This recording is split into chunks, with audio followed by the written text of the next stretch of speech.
Hello and welcome to the Bubb Report. The French overseas territories of Guadeloupe and Martinique in the Windward Island chain of islands are currently experiencing their fourth COVID-19 wave since the start of the pandemic. To get a sense of the gravity of the death toll on the island, obituary segments traditionally read for only 20 minutes are now as long as 1 hour, with radio and television announcers having obituary segments that last as long as 1 hour, as more than 60 deaths are recorded daily over the last 2 weeks. Et sature complètement l'hôpital les personnes qui ont été contaminées sur les taux d'incidence qu'on avait il y a une semaine à 15 jours. Depuis, ces taux d'incidence ont augmenté, c'est-à-dire que dans les semaines qui viennent, il y aura plus d'hospitalisations, plus de malades.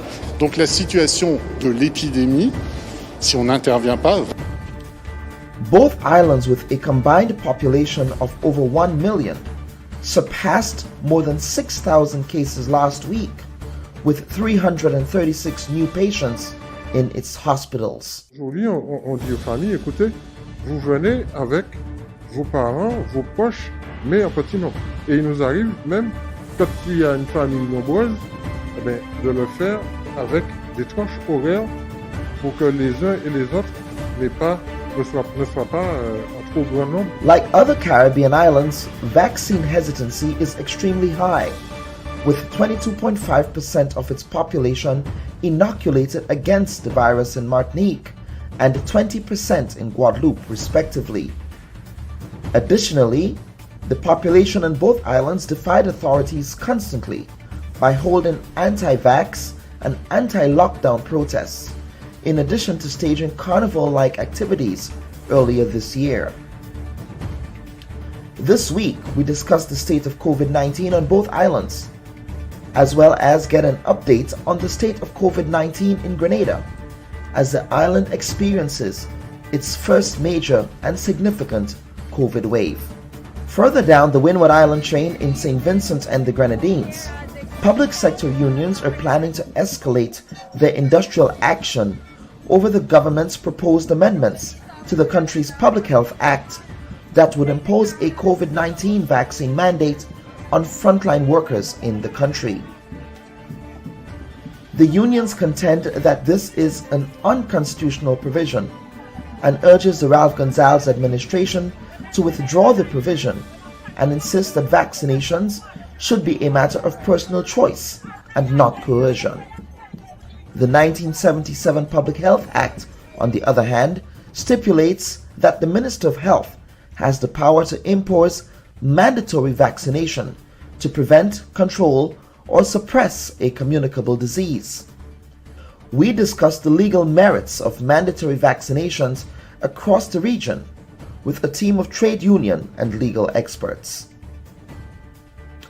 Finally on the program, we pay tributes to Ms. Rosie Brathwaite, former teacher at the St. George's Anglican Junior School in Grenada, who also served as a leader of the Girl Guides and Brownies movement there.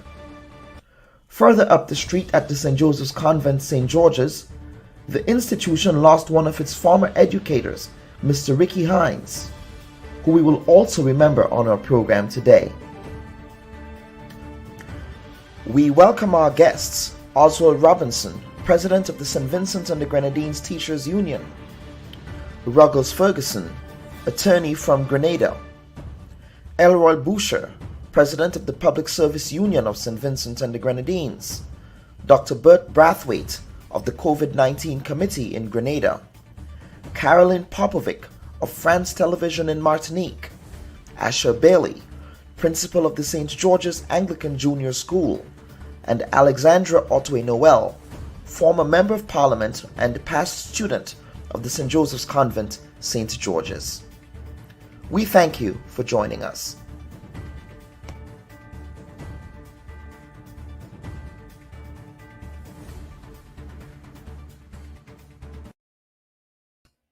A pleasant good day to all our viewers and listeners. Let me first of all apologize for the late start as we were having some technical kinks in the lead up to our program. Of course, there are times when you cannot control how technology controls us. Of course, this week, before we get into a program, I want us to remember and take time to acknowledge the people of the Gulf region of New Orleans who are about to experience an extremely dangerous Category 4 Hurricane Ida, which has sustained winds of over 150 miles per hour. For historical context, today is also the 16th anniversary of Hurricane Katrina, which, when it made landfall, was only a Category 3 storm and caused over 1,800 deaths, as well as $125 billion in damages. As a reminder, we're also going into the most volatile period of the hurricane season, which has been happening with greater frequency and intensity as a result of climate change. And at this time, I want to welcome my first series of guests. We actually are going to be having a discussion on the COVID-19 spike, both in Grenada, Carriacou, and Petite Martinique, and the islands of Martinique and Guadeloupe, respectively. I have here with me Caroline Popovic, who is a journalist based in Martinique. Caroline, that's where you are. Yes. Good morning. Good morning, and thank you for appearing on the Bubb Report. Caroline, just to give us a sense in the intro, we were able to see the gravity of the COVID surge in Martinique and Guadeloupe. As a reminder, these are neighboring islands to Grenada. They're just up the road. So could you give us a sense of where you are now with respect to the COVID spike? Are you on the other end of the curve, or are we still seeing a continued rise in cases? We in Martinique are having, I would say we're registering on average about 500 cases per day. That's where we are now. In the beginning of the pandemic, we were getting 500 cases a week, and we found that alarming. But now it's 500 cases a day.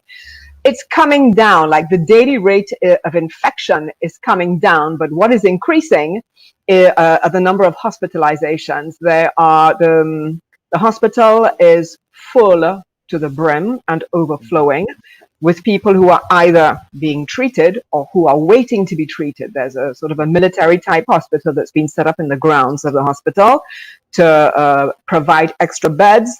We have some private hospitals who have also cleared floors in order to provide additional beds for sick people.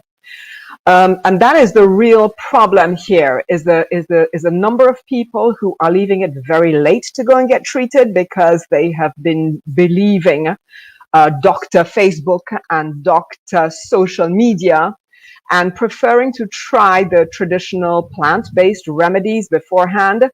And what studies have shown is that people are leaving it way too late to go and get treatment at the hospital. So everything is full, chock-a-block. There is no room for anybody right now. Some people are lucky enough to be airlifted out of Martinique and Guadeloupe to be able to go to hospitals in France who are taking them in. Others are not so lucky because this is a bit of a wartime situation where what is happening is that there's a triage, which means that people who are either very sick or very old are not given priority over younger people who may well have a better possibility of getting well.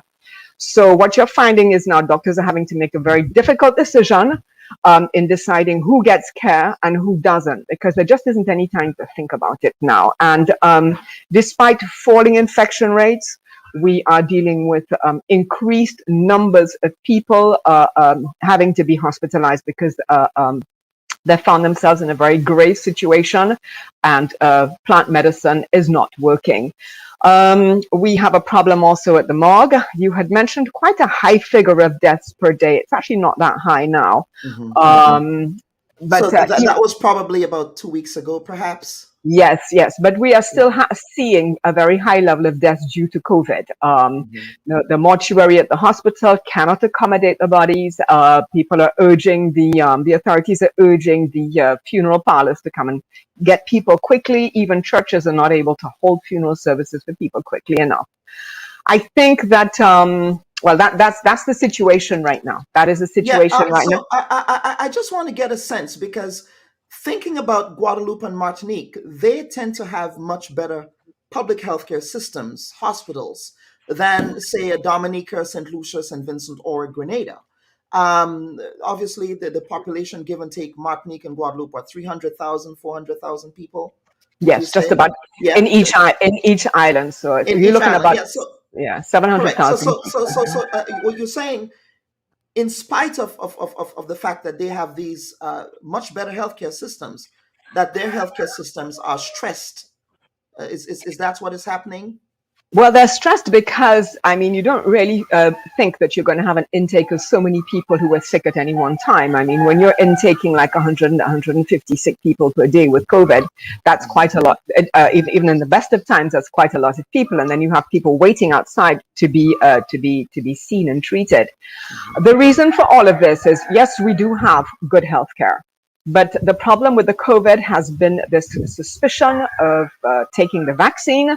We've had the vaccine here since January, and all now, so we are still up to sort of like maximum 25% of the population being vaccinated. People didn't want it. They wanted to wait and see how this thing would work out. There have been a certain number of rumors going around that it's going to change your DNA, that it's going to terrible things are going to happen to you, that it's not possible to invent a vaccination so quickly that is not going to affect you. Somehow it's going to hurt you. People are very suspicious of all of that. And then, as I said, with the Facebook scientists and the Facebook doctors who have been, and I'm saying that in an ironic term because everybody now is an expert on this thing. People have been off-put and people don't know what to believe. And unfortunately, what we have seen is that the medical fraternity has not been able to communicate with people on the same level as a social media. You will see the scientific experts quite rightly produce 3 to 4 page documents proving that the vaccine is a good thing to take. But people don't read 3 to 4 page scientific documents. So a lot of people just don't know where they are. I would press you, and then we have to get viewers. We also have Dr. Bert Brathwaite overnight, just to give the Grenadian viewers. Okay. What I would like to add, though, is that we have had a few very visible people who have died. Quite a number of musicians have died. A number of trade unionists who have died. And this has made people turn around and think very clearly about how right the social media reports are, because we've had a lot of very high profile people who have died. So what you have seen right now is you have seen a real increased lines of people outside the vaccination centers now who are now willing to take the vaccine. And you mentioned high-profile people. I believe one of the lead singers of one of my favorite Zouk bands, Kassav, yes, he also died, correct? Jacob DeVario died of COVID. Mm-hmm. Yes, but and then somebody else from a very famous group called Falfret, Jackie Bernard, he died as well. In the beginning, people were saying that it was the vaccine that killed Jacob, because Jacob was a very sick man. He'd had a kidney transplant. He had a problem with suppressors for his immune system. And so, the rumors were saying, oh, well, it must have been the vaccine that killed him, where it wasn't really that. Jacob was a sick man to begin with. But then a few other musicians have died. So a lot of people have now it's like a slap in the face for a lot of people who were very skeptical, seeing all of these folks who were well known dying. And as I say, that has brought into question a lot of the advice when it comes to medical plant remedies and that sort of thing, as opposed to taking the vaccine. That is brought into question now. People are actually questioning this whole plant-based thing, and a lot more people are now trying to get themselves vaccinated. Yeah, Caroline, as a programming update, viewers and listeners, overnight I did touch base with Dr. Burt Brathwaite of the COVID-19 subcommittee in Grenada, who also mobilized for us the Minister of Health of Grenada, which will be his first appearance on the Bubb Report. We have made several requests for the minister to come, and we welcome him this morning. So we have the Minister of Health here, we have Dr. Burt Brathwaite here, and we also have Senator Chester Humphrey of the COVID subcommittee. And what we want to get from these gentlemen is a sense of Grenada's preparation with respect to containment and mitigation at this point in time. So, Minister, before I get to you, I would also get to Dr. Brathwaite. Dr. Brathwaite, welcome back to the Bubb Report. I was not hoping to have you here as soon as I did, but thank you for agreeing to appear again. Thank you, Karen, and good morning to all your viewers, listeners. Yes. Morning to you, Karen, and good morning to all of your viewers. Thank you, Minister Steele, and thank you for appearing on the Bubb Report. We're happy to have you here, sir. Let us play a clip from Dr. Brathwaite. That was you on August 1st. I'm going to play that clip, and we'll get back to continue with the discussion. Here's what is more likely not going to happen. We're going to get a severe outbreak. And when it happens in the hospital services, unfortunately, a significant percentage of our people, our hospital workers, are not vaccinated. They, like everybody else, will be exposed and they will get ill. They will be off the jobs. The numbers of people coming in, depending on the strain, could rise very significantly. We have limited hospital beds. And no time you will find patients in the corridor, and we may even have to go and find facilities beyond the hospital to house patients. It is going to go further than that. It's going to, the vaccination, people will start to rush for vaccinations. There will not be, a lot of your staff is going to be taking up contact tracing and also contact tracing for individuals and also swabbing individuals.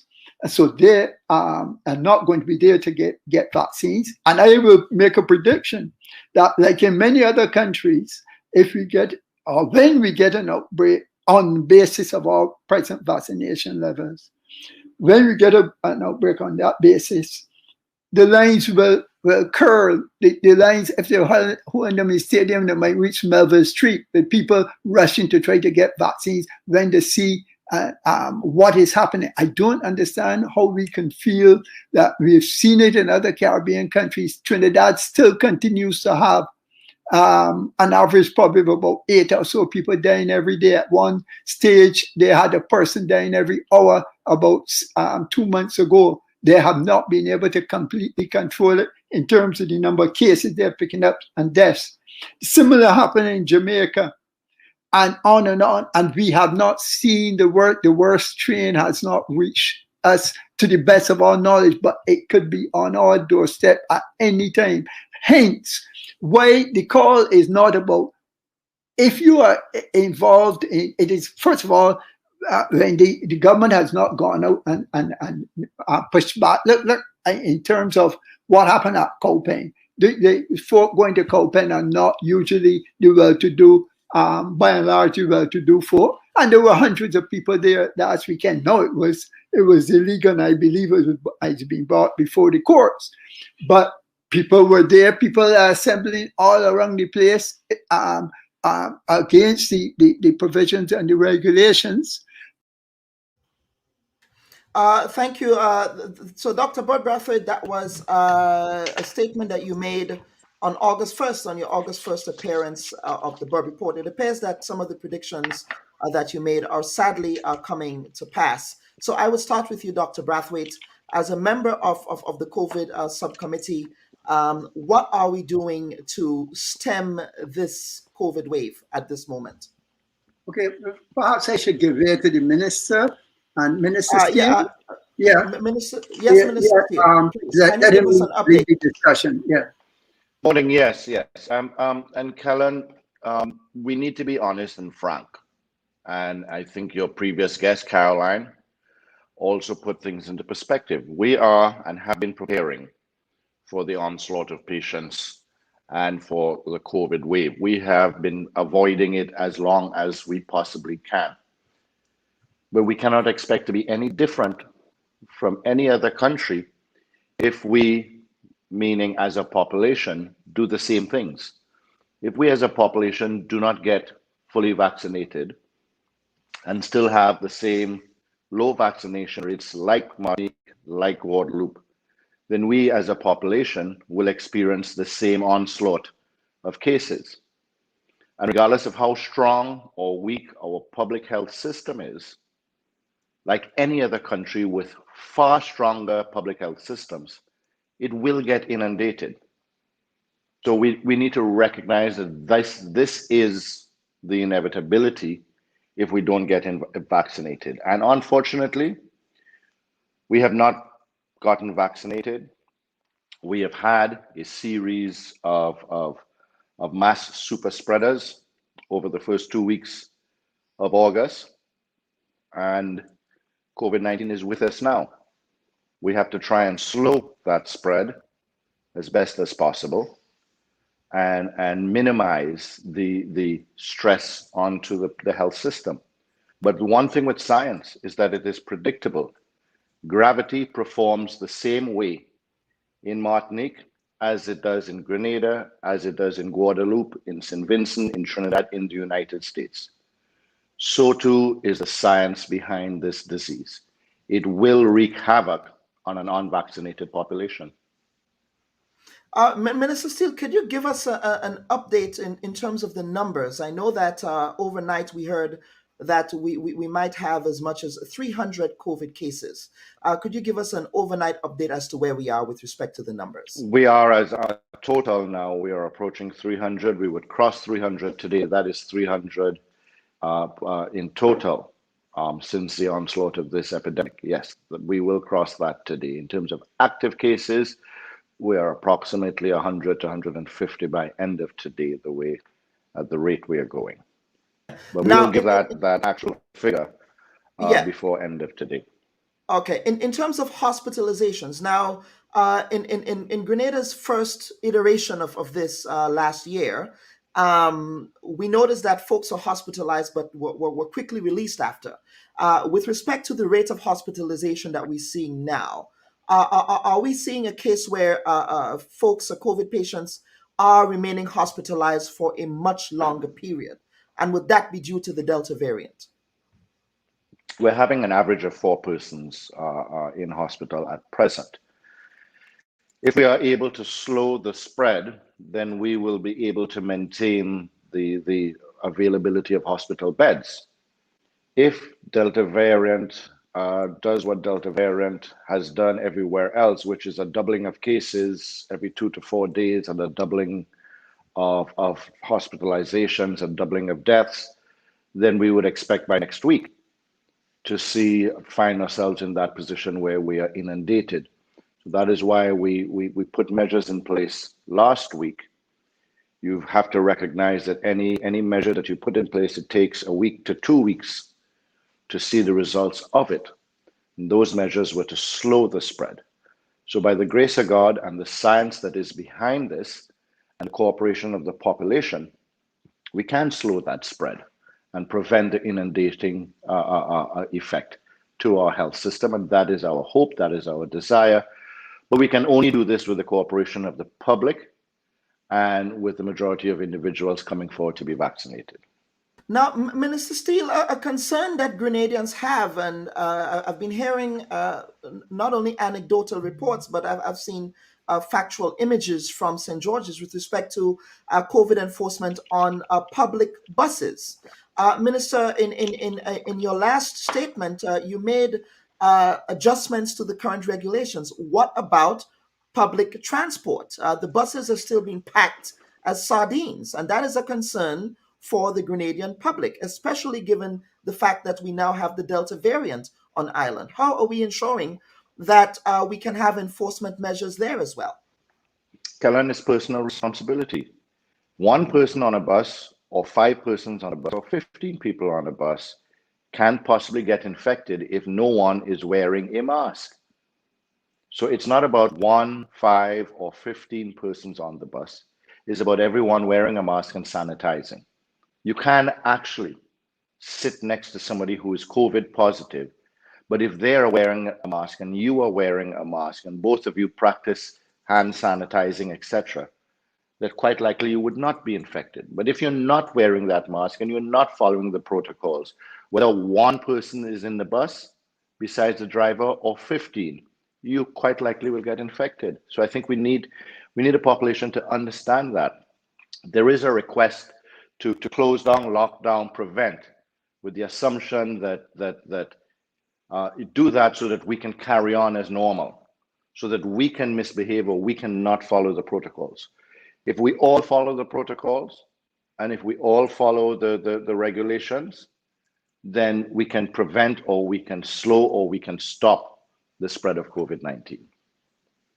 Yes, Minister, I don't mean to quibble on this, but again, the buses are filled to capacity. Before we had this virulent strain, the reality was the regulation said that you can only have a certain amount of passengers on the bus. The buses are still being packed. So the question is, I'm sorry, I don't mean to belay the point, but how Kellen, are we? Yes, simply, you say personal responsibility. Let me repeat it again. The regulations did say that. We have to find a balance. The regulations said that, but by the grace of God, we escaped because people weren't following it. And it was just a false sense of security that you put less people in the bus, so therefore COVID won't come. Wear your masks, whether you're on a bus with 5 people or 10 people, and you will be protected as best as possible.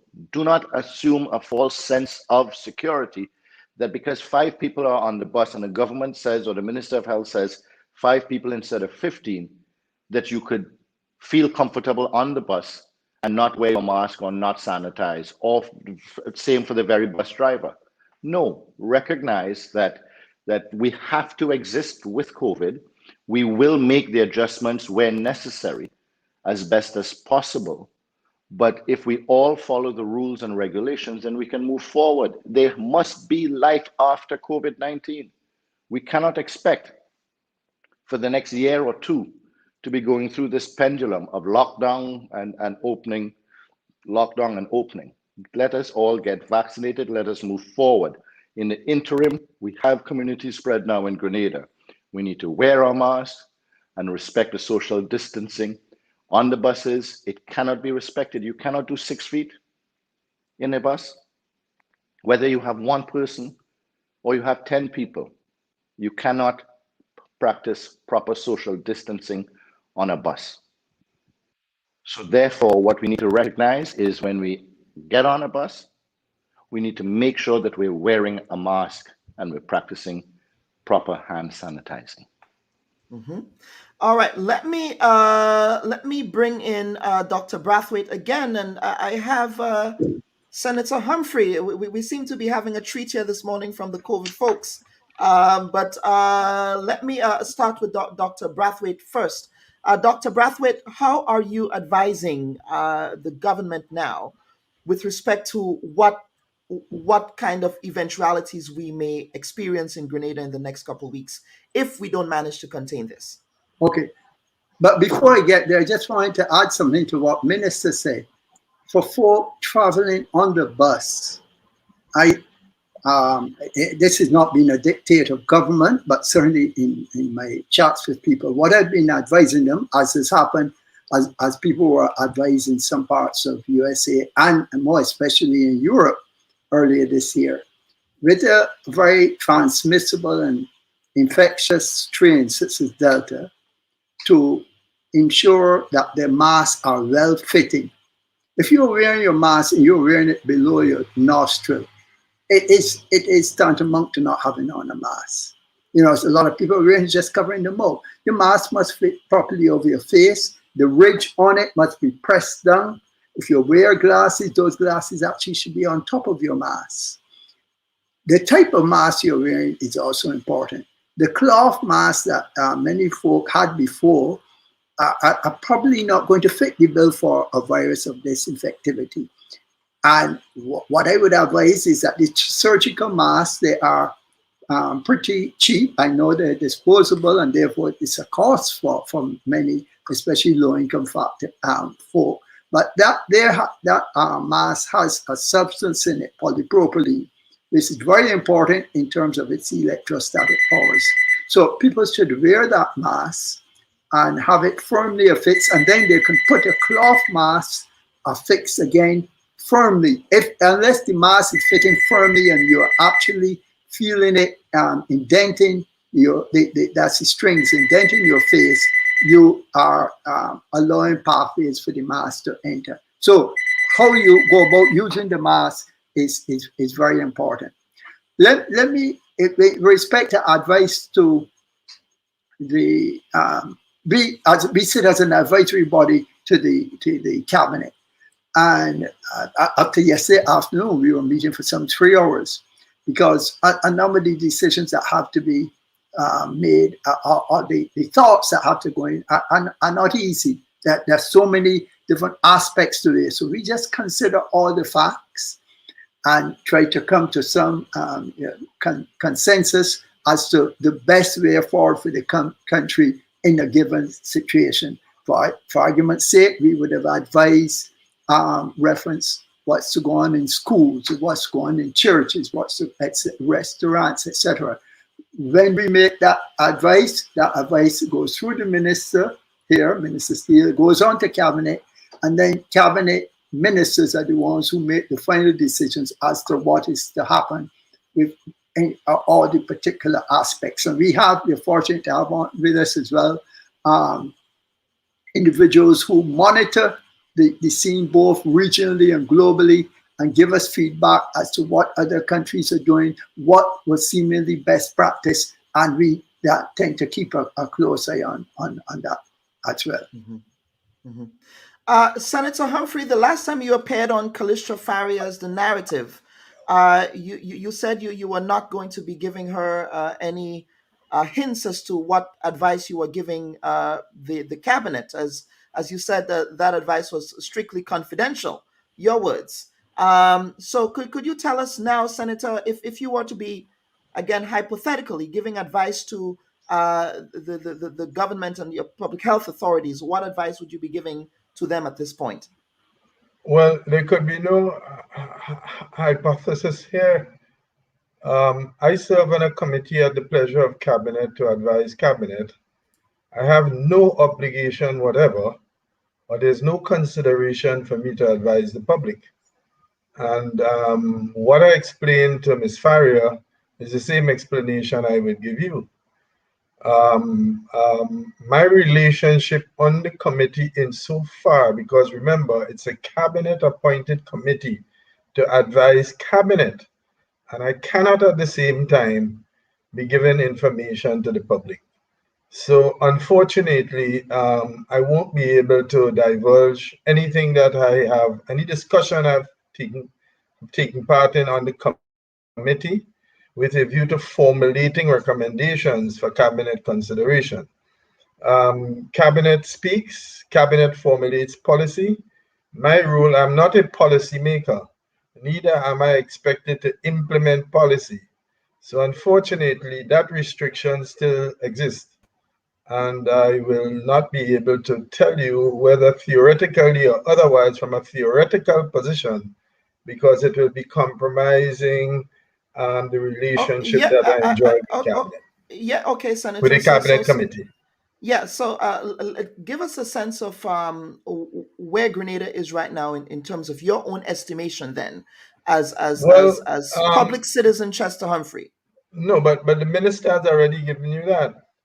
I don't have any view. I harvest my views from the objective scientific medical data that is collected by the professionals in that field. The minister has a bevy of medical experts who report to him. I'm in no position able to contradict what the minister says. I am not an alternate source of information. You must also remember that I'm also the president of the Senate, and with that carry enormous responsibility. So I have to be exceedingly careful, circumspect in what I say and what I do, because quite often, while the office and the person are different, while sitting in the office, I carry the overarching responsibility that the office carries. So the minister has spoken. I have nothing new or different to say. He is the source of official information. And one of the challenges we have in the current pandemic that we face is that there are so many alternate sources of information that people become completely confused and no longer know what to believe. And there's a high degree of suspicion of authority. And I don't want in any way to be contributing to that. I can tell you that I have confidence in those medical experts who are available to the committee to assist the committee in formulating the advice. And the minister has already spoken. I have really nothing to add. Okay, Senator, stick around for the next segment because we'll be having another discussion on vaccinations and the Constitution, which you made some very interesting points on that very interesting narrative interview with Callistra Faria. So stick a pin, but I would get back to Caroline now. We would go for some wrap-up comments. Caroline, thank you for being so patient with us this morning. And again, thank you for appearing on a Sunday. I hear we have some cocks crowing in the background there. So Caroline, just to get a sense from you, how does Martinique and Guadeloupe, and of course the other French islands, which I understand COVID is also rampant there, get out of this current? I know that with respect to the misinformation piece, you've had local government in both Martinique and Guadeloupe sending out teams of people to essentially correct a lot of the misinformation that they've been hearing. So could you just give us a sense of what that would look like moving forward for the territories? Well, right now we're in Martinique. In any case, our confinement shutdown period has been prolonged for 3 weeks till the 19th of September, I believe that is the date. Schools will not be reopening right away. The children will go back to school virtually in the first instance. The vaccination campaign is being ramped up finally. They've got these vaccination buses that are going around to the more, I should say, isolated communities so that people can come in and get vaccinated directly in the vaccination bus. There are a few temporary centers that are being set up because the medical community, the medical fraternity, as well as the local government have finally understood how to communicate to people about this. There's now a petition that is being circulated all over the social media with the names of hundreds and hundreds of doctors, really, and different people associated with the health service, from pharmacists and what have you, will sign this document urging people to get vaccinated, saying that the time is now. People for themselves are beginning to understand that this thing is not playing around, and that herbal remedies are really not cutting it. And with this large, with these large numbers of people who are actually dying, a lot of fatalities, it is rare now that every family knows somebody or has a member who has died or has been gravely ill. So people are now getting directly affected by the high mortality rate. So this in itself, because vaccination here is not compulsory, and it will not, I don't think the government plans to make it compulsory, but what is coming home to people right now is that we are in a very, very serious situation. And I think also that this business of triage, when the hospital now has to decide who gets to go on a ventilator and who doesn't, based on their age, based on their condition. I think that this is also impacting people. Whereas the fake news, social media was saying that the images and the footage of the morgue at the hospital and the long lines and the people waiting in hospital corridors was again fake news. They were saying that all of this was made up by the authorities who have some terrible plan, to get everybody vaccinated. All of that has now been proven wrong. And I think the populations are now making up their own minds about this. So we'll have to wait and see. Mainland France, because Martinique, Guadeloupe, and French Guiana are departments of France. Mainland France has a vaccination rate of 70%. Okay. Down in the French departments in the Caribbean, it is only, as I say, maximum 25%. So there's still a long way to go. We are on our fourth wave, and it's unlikely that a fourth wave is going to see the end of this. Some doctors that I have spoken to says that the way things are going right now, we're going to be still in this sort of mode of lockdown. Everybody comes out of lockdown again for at least another 2 years. Yeah. So Caroline, and you talk about messaging, but one of the issues that also emerge in some other islands, because again, with respect to vaccine hesitancy, Martinique and Guadeloupe is not dissimilar to Grenada, St. Vincent, St. Lucia, Barbados, Trinidad and Tobago. Yes. Yes. One of the concerns of the citizenry in those countries is that there's not been a lot of informed consent of the risks and benefits to taking the vaccine. How are public health authorities in these islands sort of adjusting their COVID vaccine messaging strategy in that respect? Because that has been a source of hesitancy as well.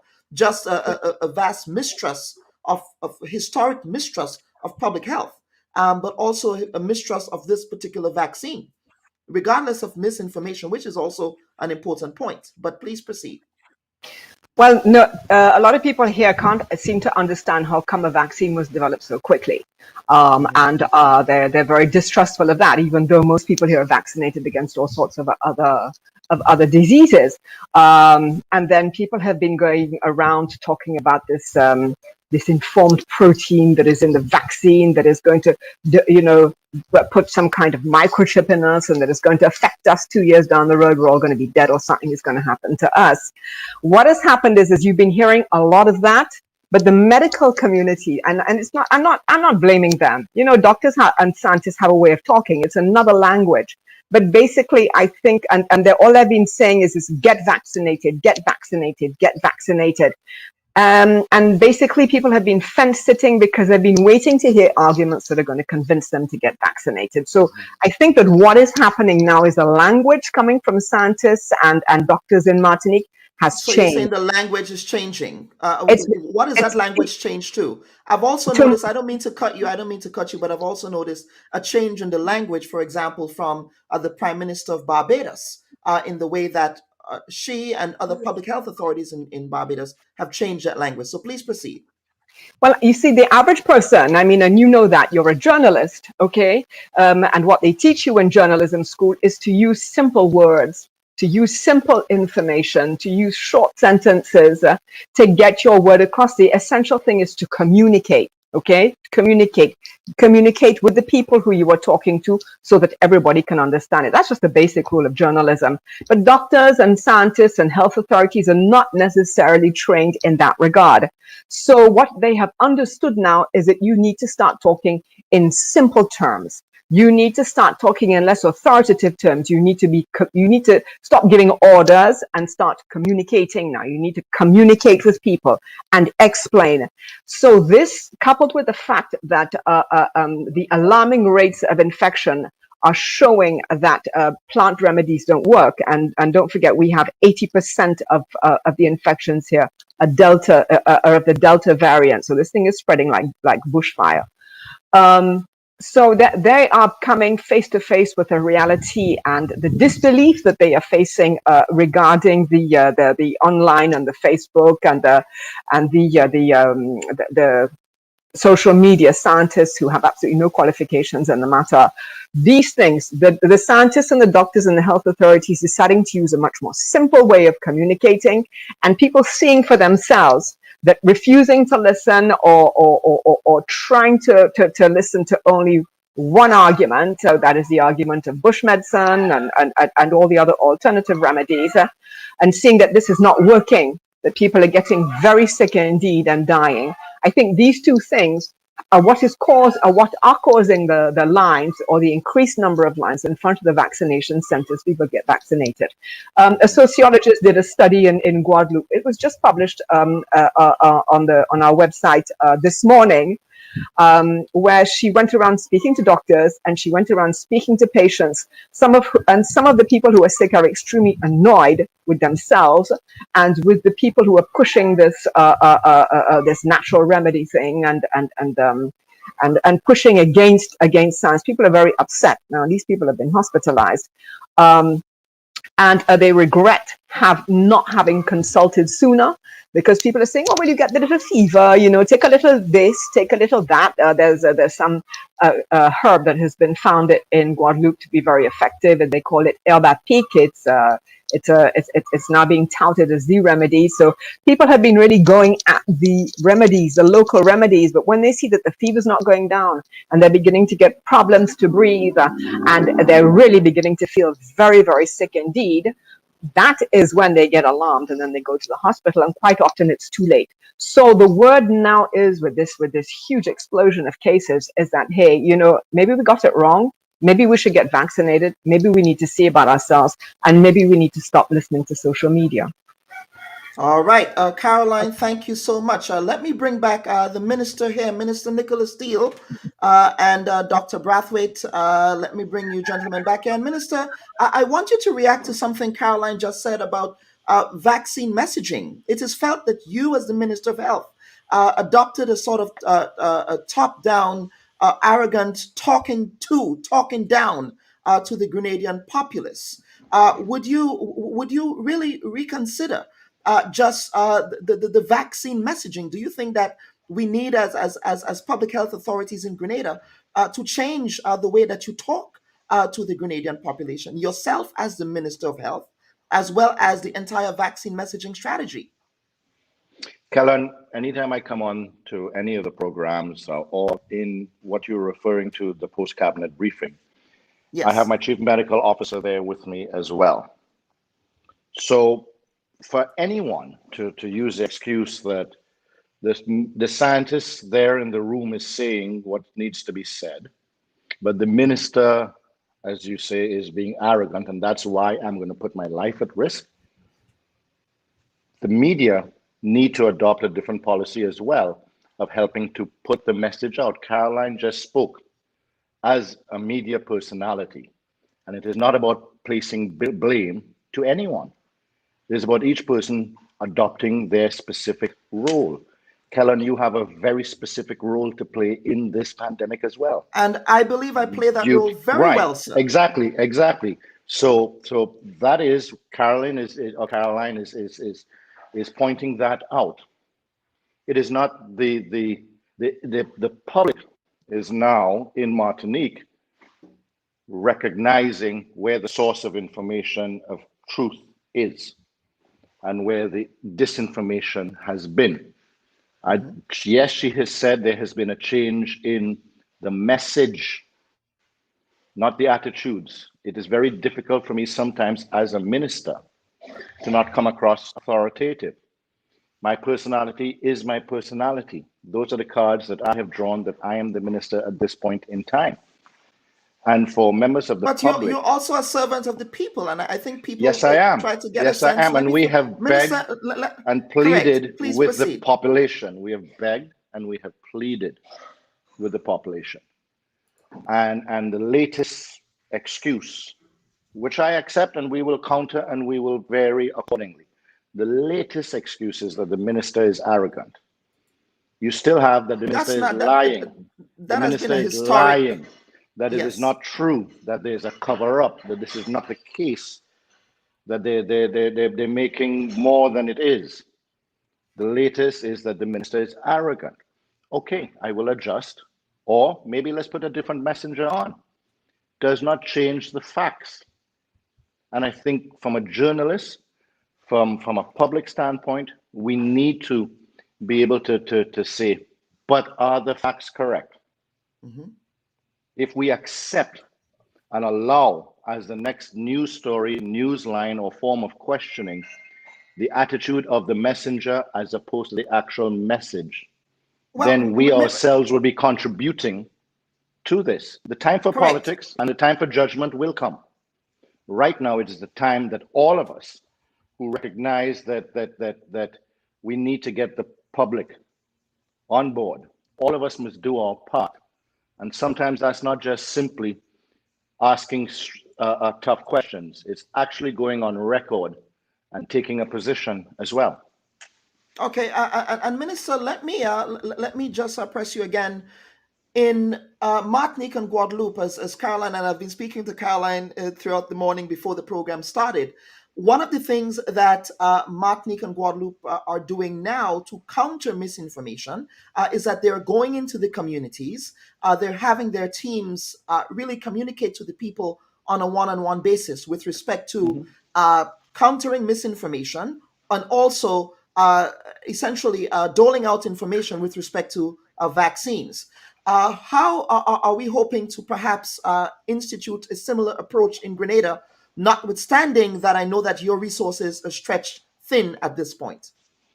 Vaccines and vaccinators and persons with relevant information about vaccines are available in every health center in every community. However, we have to accept that not everyone in the health center, i.e. medical professional that's there, may be a believer of these vaccines.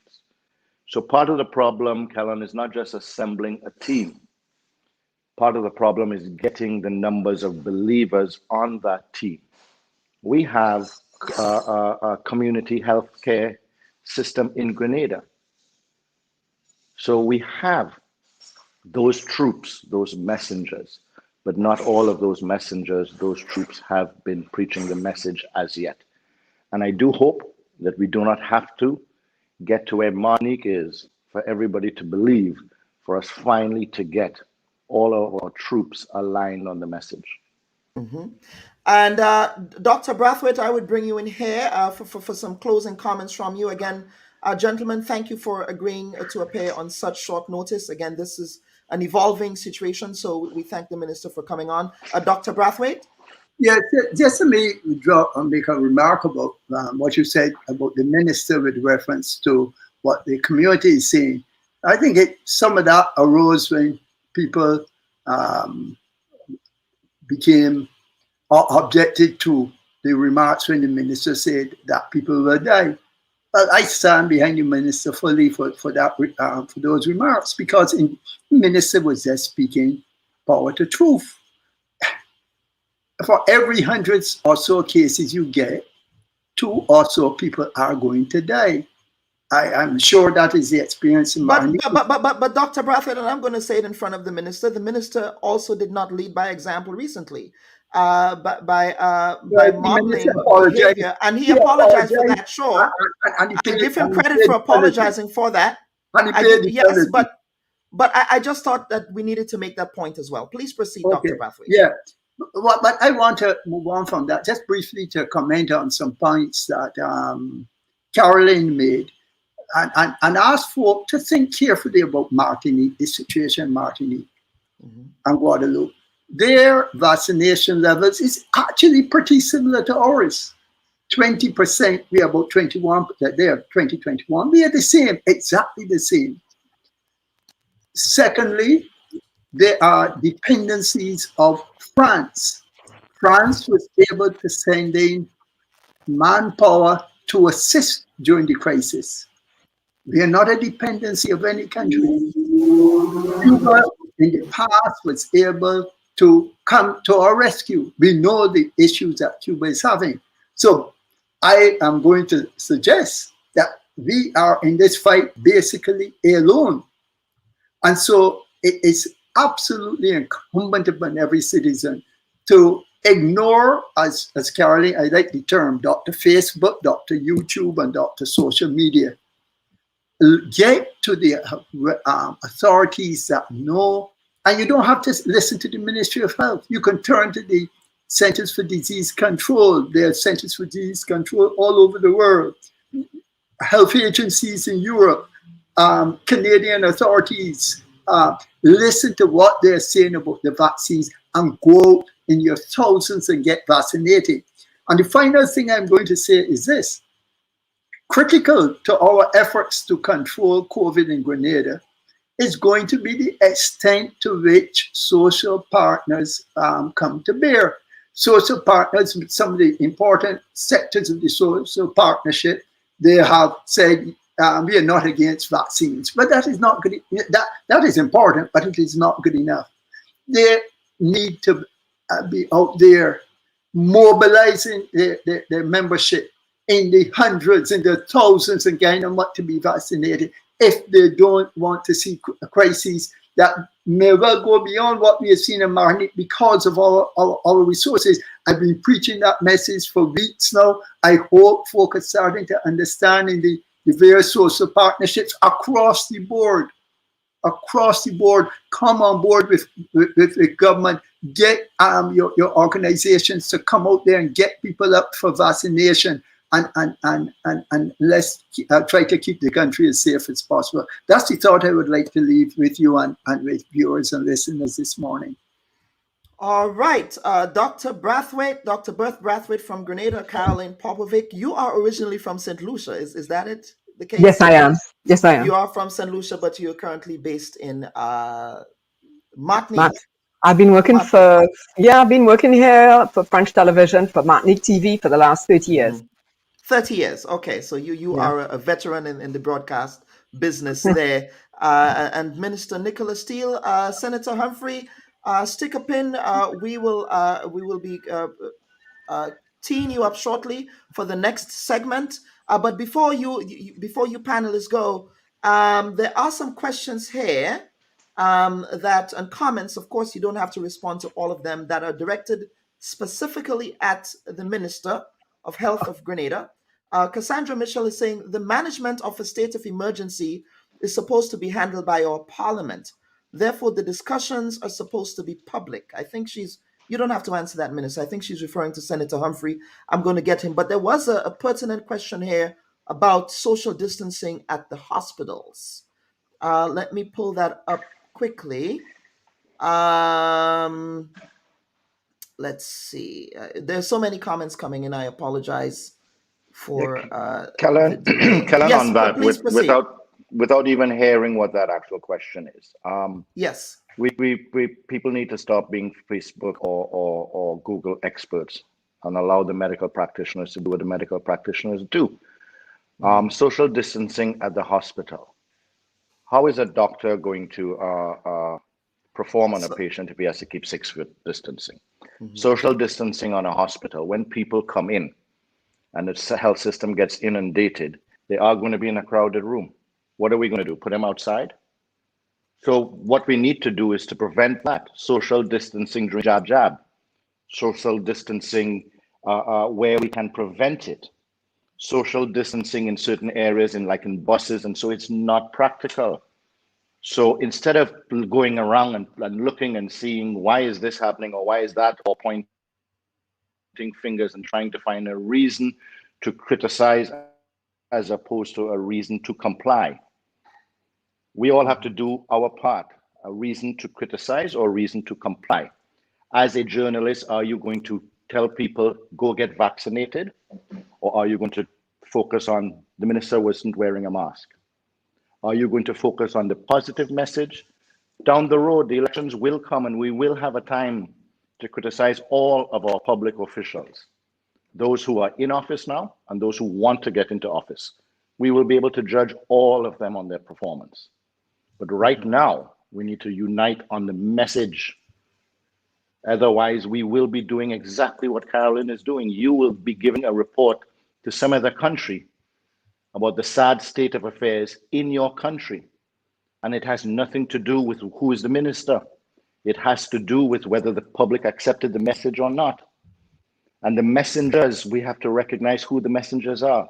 It's not just the minister. You aren't an echo.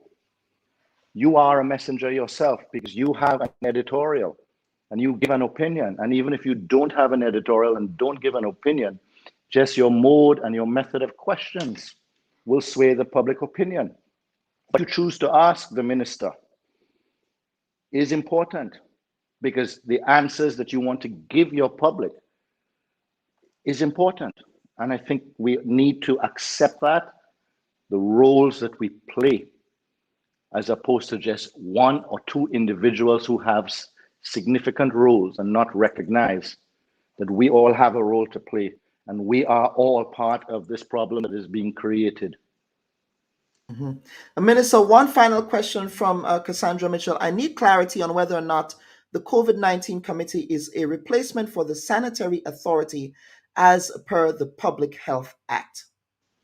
Again, it is not, it is an advisory, but to focus on what authority they have as to, well, we need all the help we can get. We need as many people around the table as possible. I respect the opinions of Senator Chester Humphrey. He is not a medical practitioner, but I do want somebody with experience from the trade unions, whether the trade unions like him or not. So I have other people involved. Dr. Bert Braffett is a medical practitioner himself, but there are other people involved in this committee that give me different points of views. They come together on certain difficult decisions, and they give an opinion. They give an opinion. The sanitary authority is different. There's an authority that rests with them. They have certain powers. They are not an advisory authority, but they too will take advice from various committees. So that caller or that viewer needs to recognize we have not replaced the sanitary authority by having an advisory committee.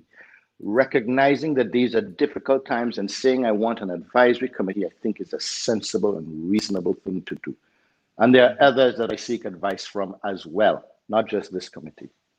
Okay, Minister Steele, thank you again for giving us an update as to where we are in Grenada. As I said, as a responsible program, we would ensure that we continue to dole out factual and journalistically responsible information. You can be assured of that. I take Thank you, Callan. Callan, responsibilities. before I go, can I hear you tell the people to get vaccinated? I got vaccinated and I told folks to get vaccinated. Absolutely. Perfect. And Perfect. Minister, can we get an assurance from you that perhaps you can change just the messaging strategy for your Ministry of Health based on Caroline's suggestions? We're constantly changing. Yes, we have to change. This is constantly evolving. We do have to, and we will. We have been, and we will continue to. Yes. Absolutely. And I would hold you to that, Minister, and we're looking forward to having you again. I want to thank Dr. Brathwaite for mobilizing the Minister, and we will get to the next segment, folks, where we'll be continuing the discussion on COVID-19, but the context would be much more of a legalistic context with what is happening over in St. Vincent and the Grenadines. Dr. Brathwaite, thank you again. Folks, stand by. We will be right back.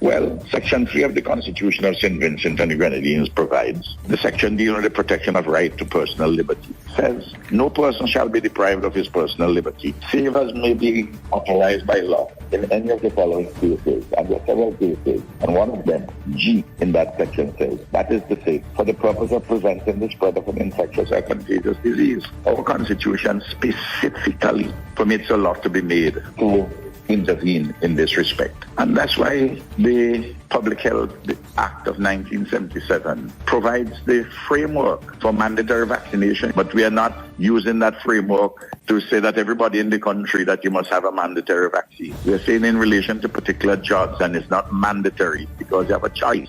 Grenada is not unused, or Grenada is not a stranger to compulsory vaccination. We've had that for years. The reason why neither you nor I or anybody else who have not contracted polio is simply because we took the vaccine. Mandatory vaccine exists in our laws. The Grenada Constitution, which I have with me here, affords it. All right, it affords those measures. It places a limitation on 5 of the fundamental laws here in the interest of public health. And so that is not unknown to us. Mandatory vaccine does not mean that there is a squad of people going around led by the commissioner or somebody else, or together with the Minister of Health holding you down and administering a vaccine to you. Everyone has a right to decide what medication they will take, all right, and how they will protect themselves on medical issues. Everybody has such a fundamental right. The Constitution does allow the state to introduce certain limitations in the interest of public health. So when it comes to childhood diseases, and there are several of them now, a child cannot, under the Education Act and different acts, I believe under the Public Health Act itself, that a child cannot be admitted to school, whether it's an infant school, whether it's a private school, whether it's a public school or combined public-private institution, cannot be admitted into an institution if that child is not inoculated or vaccinated.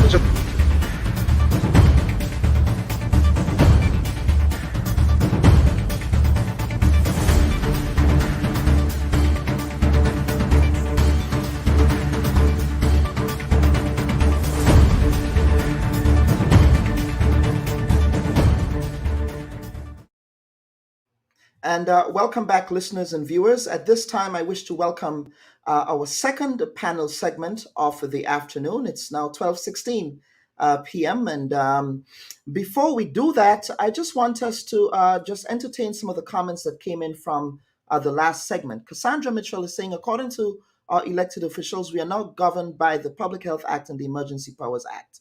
Those legislations are for both the governed and those who govern. Damian Williams is saying choice doesn't happen in a vacuum. With choices come responsibility and consequences. People keep talking about choices. Freedom always have boundaries. Let's get some other comments. Anthony Bridgman is saying we are really majoring in minor stuff here. Let's see. Some other comments. Ron Bethel, people have the ability to educate themselves online. The information is out there, and not to accept all of the information. But at this point, I wish to welcome Ruggles Ferguson, Elroy Boucher, and Oswald Robinson. Gentlemen, you need to turn your camera on. I don't know if you stepped away. But Ruggles, I want to begin with you. And there is Mr. Robinson and Mr. Boucher. Gentlemen, welcome from St. Vincent and the Grenadines. And I would begin with Ruggles. Ruggles, there is a debate as an attorney in the Caribbean right now with respect to mandatory vaccinations. Can you give us, if you will, a legal opinion on what that should look like, given what a public health acts, which pretty much mirrors across the formerly British Caribbean islands? Okay, well, thank you, Kellon, and good afternoon to listeners and viewers and fellow panelists. I recognize Mr. Robinson from St. Vincent and the Grenadines. And just let me say, Kellon, that this is the debate about mandatory vaccination is not happening in the Caribbean. That's the premier topic in the world right now, across the globe. That is the central issue, rights versus public interest. And just to quickly put it into perspective, and especially in the Commonwealth Caribbean, where we have similar constitutions, we have at one level, so we have a structure, we have the Constitution, and the Constitution is the supreme law of the land. The Constitution is what provides fundamental rights and freedoms, including the right to personal liberty, in some constitutions, the right to privacy, freedom of movement, freedom of expression, freedom of association, fundamental rights and freedoms. And that constitution also creates a parliament that gives authorization to the parliament to make laws for the peace, order, and good government of the country. So parliament is the lawmaking arm of the state, cabinet is the policy-making arm of the state, and the court is basically the judicial arm of the state. So that's where we call the separation of powers. And the Constitution says to Parliament, you go make laws for the peace, order, and good government of the country, but those laws must not violate the Constitution. Those laws in particular must not violate fundamental rights and freedoms. And that's where the debate comes in about rights versus public interest. And that is all embraced in the mandatory vaccination debate. Because on the one hand, you have individuals saying, listen, I have the right to determine what goes into my body, whether I am vaccinated or not. And then on the other hand, you have the state say, we have an obligation to protect the wider public interest. And in a sense, the Constitution says that, listen, where individual rights end, where they begin to interfere with public interest. And the other point I want to make under that general structure is that under the Constitution, no right is absolute. And you can, therefore, Parliament has the power to pass laws in the interests, and you have basically 5 broad areas: public health, public order, public morality, public safety, and defense. And but these laws must be proportionate. It doesn't just give arbitrary authority to pass any and any law. They must be proportionate to what is required in the interest, in this case, of public health. And so just with that general introduction, Kellon, Constitution, the supreme law, the Constitution creates Parliament and gives Parliament the lawmaking power, and Parliament passes laws for the peace, order, and good government of the country. And included in those suite of laws, you will have, for example, in Grenada, we have the Emergency Powers Act, we have the Public Health Act, we have the Public Health School Children Immunization Act, we have the Quarantine Act, we have also a Vaccination Act, all of which is relevant to the debate. I think in St. Vincent and the Grenadines, they do not have such a wide suite of legislation. It seems the focus. Except they do have a 1977. Yeah, they do have a 1977 Public Health Act. And I'm going to bring in Brother Bauscher. You corrected me. Thanks for that correction, as well as Brother Robinson, comrades in the trade union movement, if I may call you that. But I just want to cite a press release from your Prime Minister, Dr. Ralph Gonsalves. And he says, quote, "It is the intention of the government, however, to make the rules under the Public Health Act to require certain categories of employees in the public sector, in parentheses, central government and state enterprises, close parentheses, to take the vaccine in order to work in certain specified, quote, frontline jobs. The choice of working or not working in a particular job which requires vaccination in the interest of public health will be that of the employee. Individual rights are always required in the appropriate circumstances to be balanced by public interest consideration, in this case, requisites of public health. The relevant rules under the Public Health Act will be made and published in due course in the official Gazette." Gentlemen, what objections do you have to the position that the government has outlined that allows you to then escalate your industrial action by saying that you're going to be leading a massive walk out in the coming days or weeks? One of you gentlemen can start. Right. Thank you, Dr. Bob, and let me Yes. say good evening to all your listeners. Now, we gotta put St. Vincent in context, and I like what Ruggles just said. Even when you are weighing your freedoms as guaranteed by the Constitution versus that of public health, it has to be proportionate. We understand that the World Health Organization have said in their peace and ethical consideration for mandatory vaccination, they have said that even at this time, they are not advising governments to go the route of mandatory vaccination.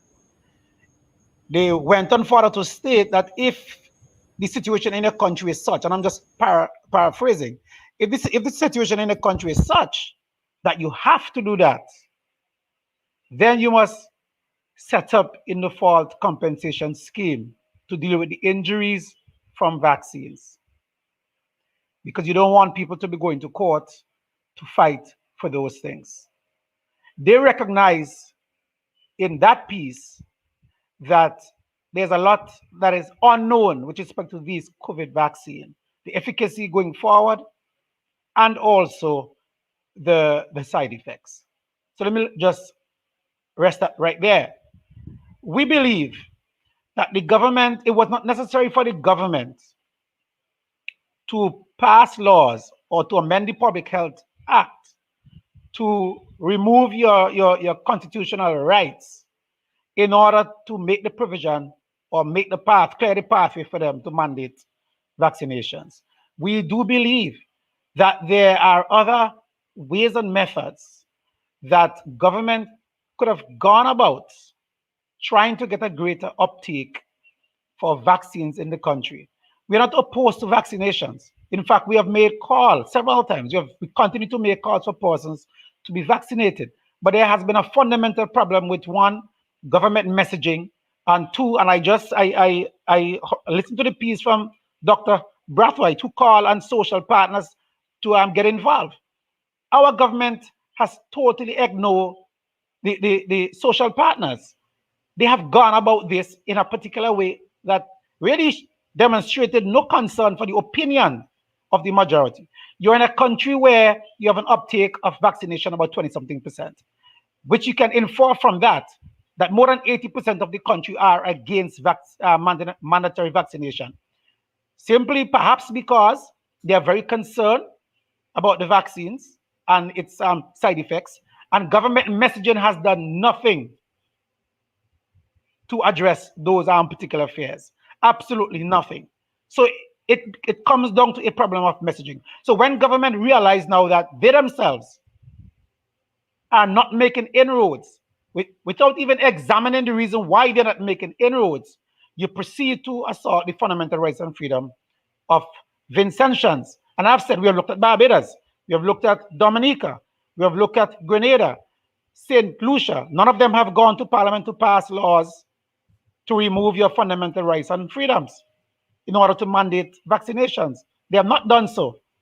They are relying, particularly in Barbados, with having a conversation involving the social partners, getting them on board to try and drive vaccine uptake, to try and send a message with respect to the importance of being vaccinated. I must also say that in St. Vincent, we have about 18 cases that are active. We have had 12 deaths, which is about 0.5% of the population. We have had 99.5% on its way with respect to recoveries of the total persons who have been infected.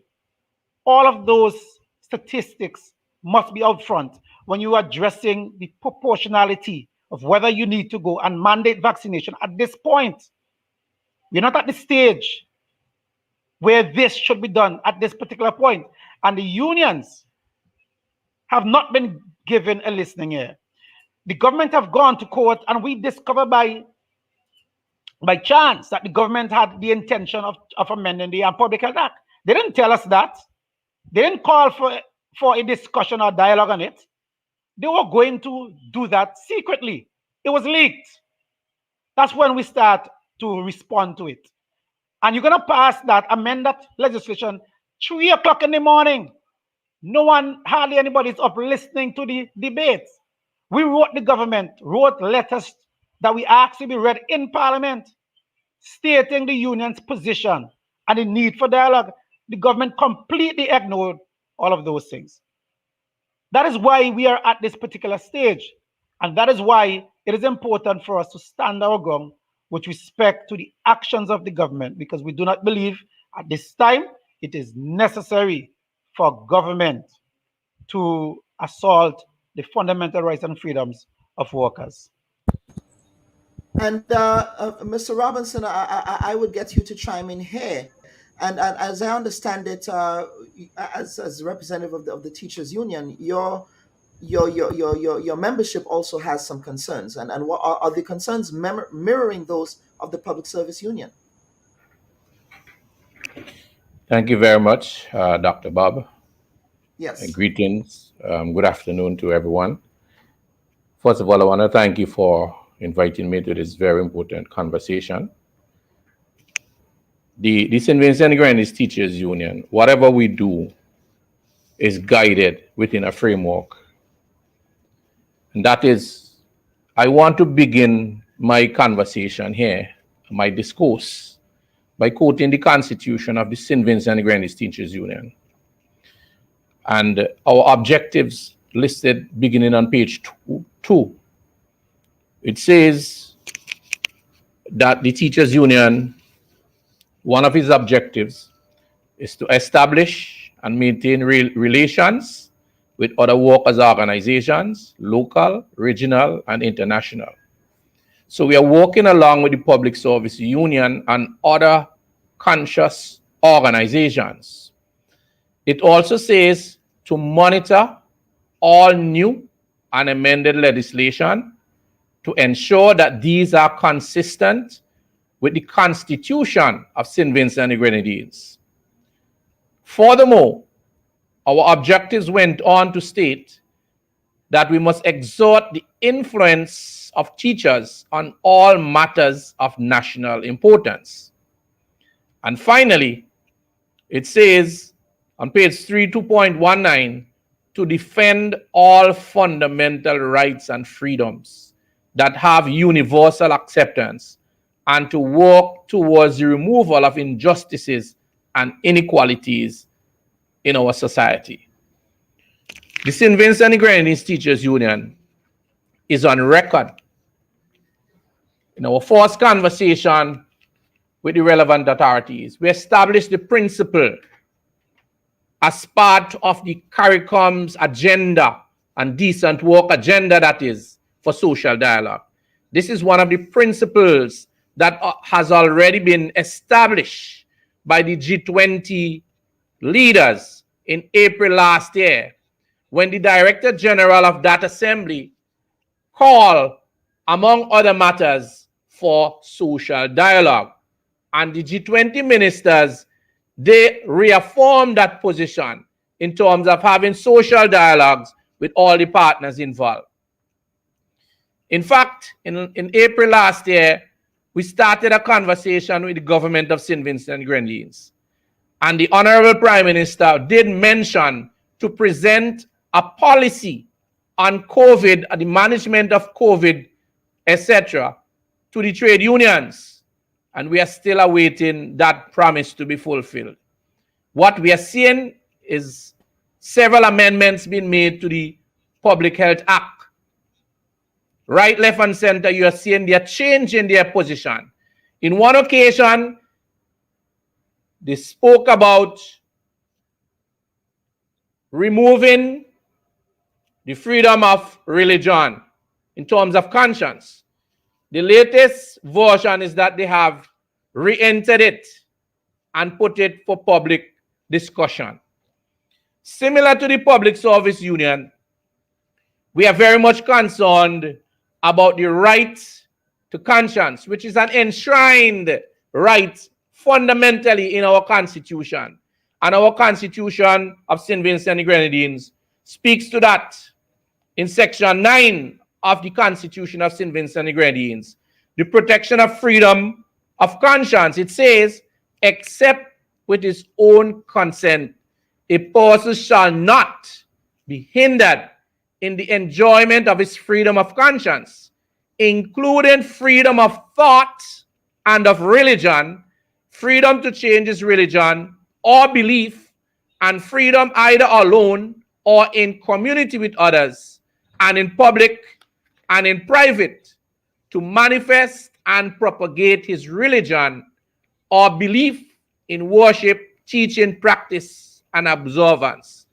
The point I'm making here, we must also underscore, and Attorney Ferguson made mention of that point, that there is no right that is absolute, and we agree to that, and we know that is so.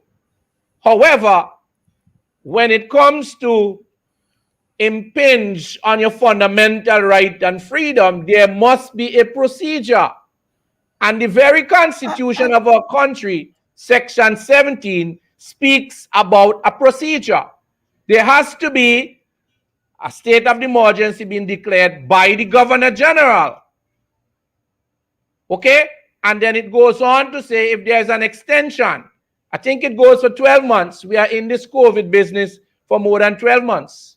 Has there been any extension? And if so, who did it? And who is authorized to do it? I'm hoping that Mr. Robinson, let me stick a pin here because I want to quote and cite a section of the Public Health Act of April 1977. Section 37 says, Section 37D, and I will get both Ruggles and Mr. Boucher to come in here.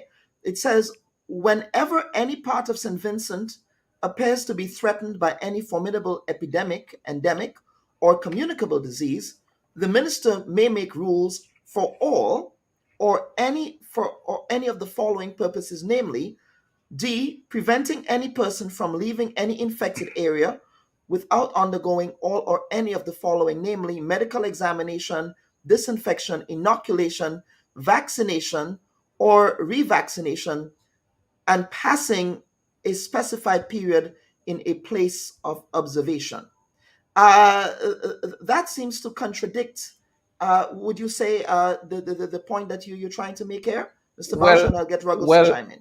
Well, the point is, if we go to Section 17, it deals with declaration of emergency. And there's an authority there for the Governor General. It says that the Governor General may, by proclamation, which shall be published in the official gazette, declare that a state of emergency exists for the purposes of this chapter. It says that a proclamation under this section shall not be effective unless it contains a declaration that the Governor General is satisfied. It goes on to say a public emergency has arisen as a result of the imminence of a state of war between St. Vincent and a foreign state, that a public emergency has arisen as a result of occurrences of any volcanic eruption, earthquake, hurricane, flood, fire, outbreak of pestilence, or of infectious disease or other calamity, whether similar to the foregoing or not, or that action has been taken or is immediately threatened by person of such a nature and on so extensive a scale as to likely to endanger the public safety or deprive the community of any substantial portion of the community of supplies of services essential to life. And it goes on to talk about how the emergency declaration shall lapse. It says, Section 3A, subsection 3A of Section 17, it says, in the case of a declaration made when the House is sitting, at the expiration of a period of 7 days, beginning with the date of publication of the declaration, and in any case at the expiration of a period of 21 days, beginning with the date of publication of the declarations, unless it has in the meantime approved by resolution of the House. It goes on to say in subsection 4, a declaration of emergency may at any time be revoked by the Governor General by proclamation which shall be published in the official gazette. And section 5 says, subsection 5 says, a declaration of emergency that has been approved by the resolution of the House of Parliament of subsection 2 of this section shall, subject to the provisions of subsections 3 of this section, remain in force so long as the resolution remains in force. And no longer. It says a resolution of the House passed for the purposes of this section shall remain in force for 12 months or such shorter period as may be specified therein.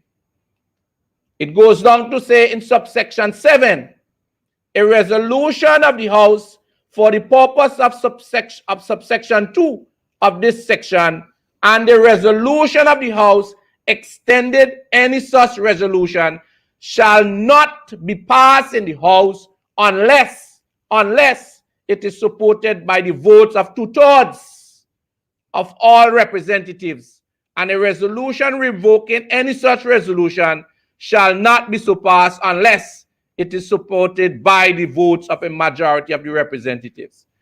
Okay, stick a pin, but my question is, are you suggesting then that a state of emergency does not currently exist in St. Vincent and the Grenadines? Well, based on what the Constitution is saying, we need to hear and find where is that declaration. Mr. Bausha?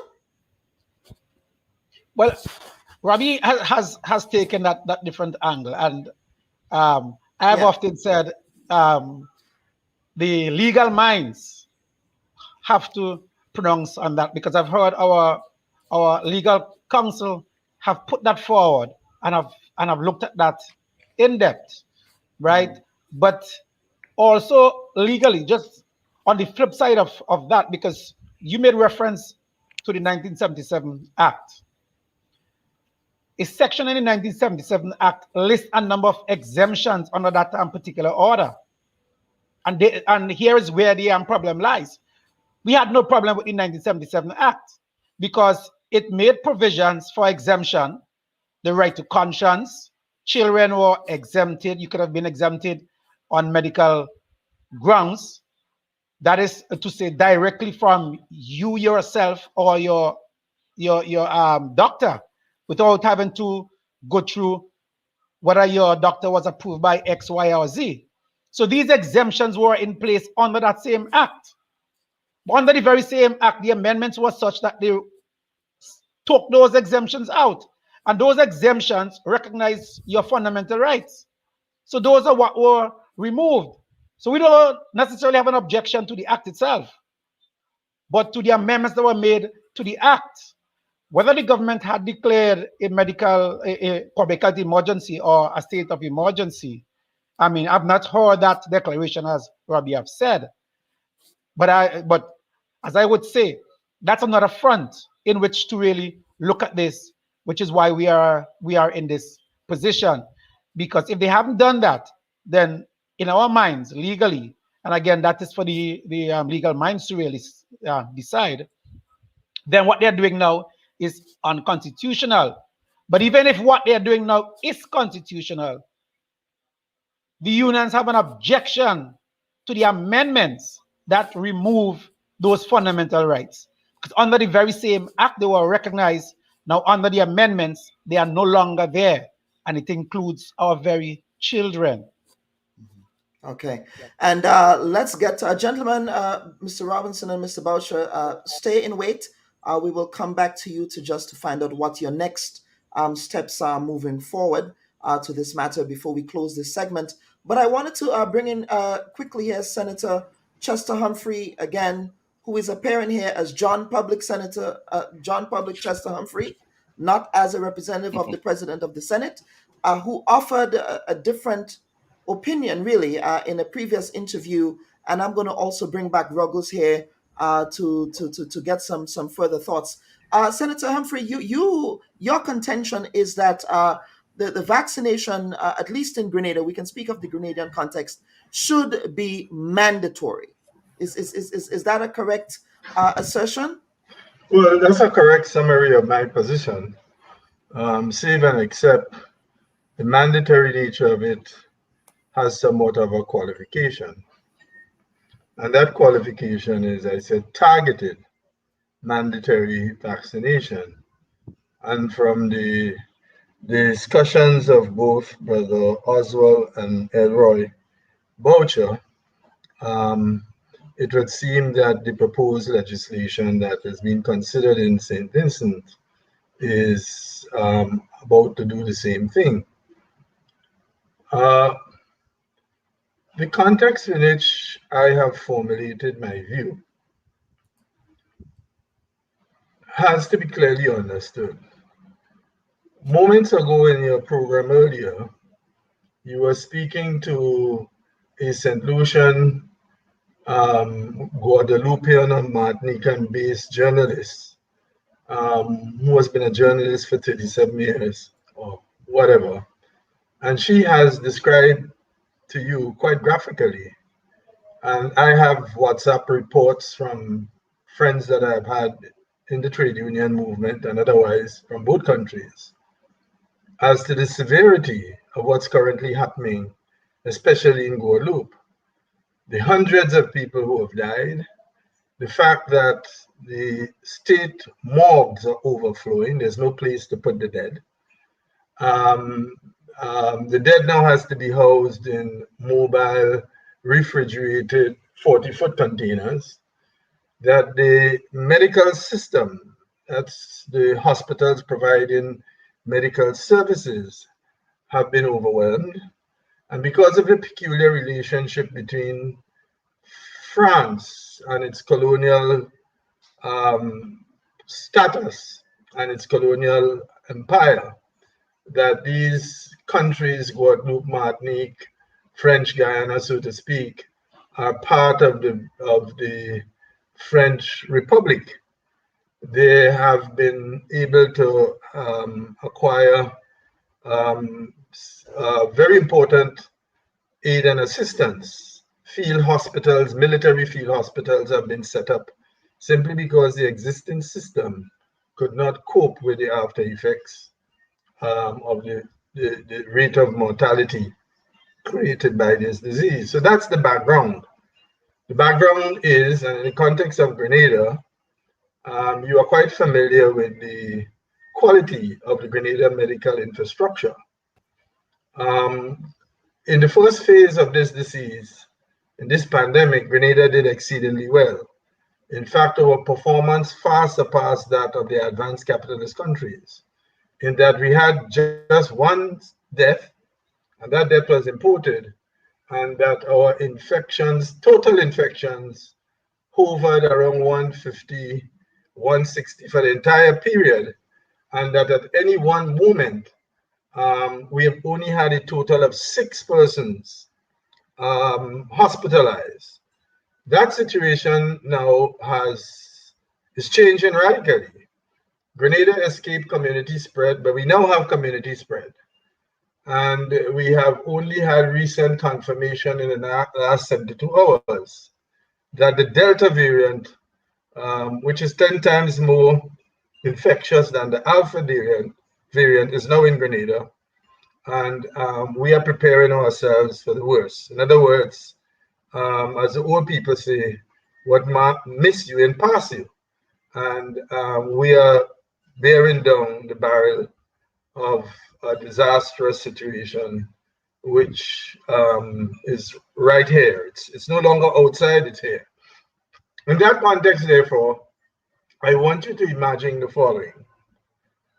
Assuming that the prisons has an outbreak of infections, and you know the mitigating medical measures that are in place, if I have reason to believe that I'm infected with COVID, and I begin, which incubation period is now between 4 to 14 days, and I begin to see and feel all the symptoms: high fever that is not abating, muscle aches, loss of taste, eye pain, etc., and I'm beginning to have shortage of breath. And I was at work. I'm unvaccinated and I'm at work in the prison. And I report those signs. And I was working in a section of the prison which brought me in touch with the entire prison administrative division. That's in the prison office where all the secretarial work and so on is being done. And assuming that I was based there and I got those signs, now the medical mitigation measures means that everyone working inside there now have to be isolated. Everyone working in there have to remain at home and remain isolated, right? Now, if I happen to be visiting cells with the warders who are on duty and responsible for maintaining that kind of order, all of them have to be isolated as well. So we can have a situation in which overnight, within a matter of days or hours, you can have a situation where there's a staff shortage of 50% of the prison. The question therefore would be, who would look after the prisoners and maintain prison services? And if other prison officers who are in touch with me and in close proximity with me, and if none of them are vaccinated and we wore a mask loosely, like we wore a mask on our mouth and our nose exposed, it means that many of the prisoners who are the responsibility of the state are exposed to this virus and will also have to be isolated. Translate that very quickly and move to the hospital, where a large percentage, and I probably could say, because I think this is open knowledge, that a majority of the workers in the hospital are unvaccinated. And a similar situation occurs. Now we're in the middle of a pandemic. The virus strain is circulating. People are falling sick. I think the latest figures I've heard now is in the last 72 hours, and our testing rate is what revealing these figures. So what we are seeing here is the tip of the iceberg, not the iceberg itself, because confirmation is based on testing. And as you know, the nature and character of the symptomology of this disease is that you could not be showing any clinical signs. You could be asymptomatic. So you yourself don't know that you are infected and you're moving around. So transport the same thing that has happened to the prisons into the hospital. And we end up in a situation where 4 or 5 nurses now are known to be infected, which means all of the shifts that they were on have to be isolated at home. Who is going to look after those in the hospital who are non-COVID? Who is going to look after those who are coming in with COVID effects? So I just want you, and what I'm saying here is not an alarmist position. This is very real, because this is what has happened in Martinique and Guadeloupe, especially in the medical services division of the state. And it is for this reason that the French military had to fly in field hospitals. Let's look at what has happened in Trinidad. This is not a hypothetical case, This is a very real situation based on what we know empirically. This is not theory now. This is not a Facebook or social media analysis. This is real time, real. What do we do? What does the state do in the face of this situation? Bearing in mind that, as Mr. Ferguson has pointed out, our fundamental law makes provisions for the restrictions of some basic fundamental rights in the face of a communicable disease, right, that is spreading like wildfire and where deaths are occurring. Now, I understand my trade union colleagues completely, right? I understand them completely. I understand the need to protect workers' rights. I have no quarrel or difficulties with that. I have some other issues which I don't know if the program will get into it. But the No, question because is, we're almost out of time. what But does the state do? And it is in that context, my friend, bearing in mind that the state lost 50% of its revenue during the first phase of this pandemic. Our largest economic generator, St. George's University, had to shut its doors, right? Transport all of its students out. It had to close the university, resort to online learning, right? And our entire economy faced collapse. Hundreds of workers have lost their jobs. Yet has become bankrupt. 600 and something workers out of employment. The total number of workers, the total number of man-years of those workers is almost 500,000 man-years when you add up the total. All of those workers are out of work and cannot get a cent in compensation for their years of service. Yeah, and Senator, you have, yes, obviously, yes, you have articulated that trade position. union must be concerned about that. And I'm saying, in that context, I think mandatory vaccine, as I described earlier, is necessary. In other words, I'm not firing you, but I'm saying to you, you cannot come on my job unless you are vaccinated. You can wish. I mean, the right to work is enshrined in the Constitution, not the right to a job. Yes, not the right to a job. And I understand the position of the employer, and I support that view. In the context of I have just described, I support that view. Okay. Folks, let us come up for air. Gentlemen, thank you for staying with us. I know it's lunchtime. It's probably past you guys' lunchtime, so I thank you for staying with us. We will take a quick break and come back for some closing comments from all of you. Please stand by. So it's not a legal schooling. I know you're sensitive to people schooling you on the law, but I think I can trump you when it comes to the history of Grenada. What you're saying is that this resignation was expected? Would it be fair to say that you abdicated your responsibility by not showing up in Parliament on Friday? We are not aware of the terms of the agreement. But then how can you say the terms are not fair? Don't know the terms. We love old talk, we love gossip, we love brango, we love all them kind of things in the Caribbean. If I cannot play music, I don't know how I'm going to live. We are borrowing money to pay debt because of corruption, waste, and mismanagement. That they have difficulty with your leadership. Why then are you contesting the presidency? Since losing that seat, what have you been up to? Now, Mr. Attorney General, this particular provision sounds unconstitutional. But why were there not consultations before moving forward with the proposals? Did they say what will happen when you guys get to St. Vincent? Because there are pressing socio-economic issues that I would want to address with you. In the hyper-information age of social media, the Bubb Report knows there is more to the story. We have questions and demand answers. We strive to hold the powerful accountable and tell an unbiased, contextual story. You know what happened. We let you know why it happened. There is always more to the story. The Bubb Report, streaming every Sunday at 11 a.m. on Facebook and YouTube.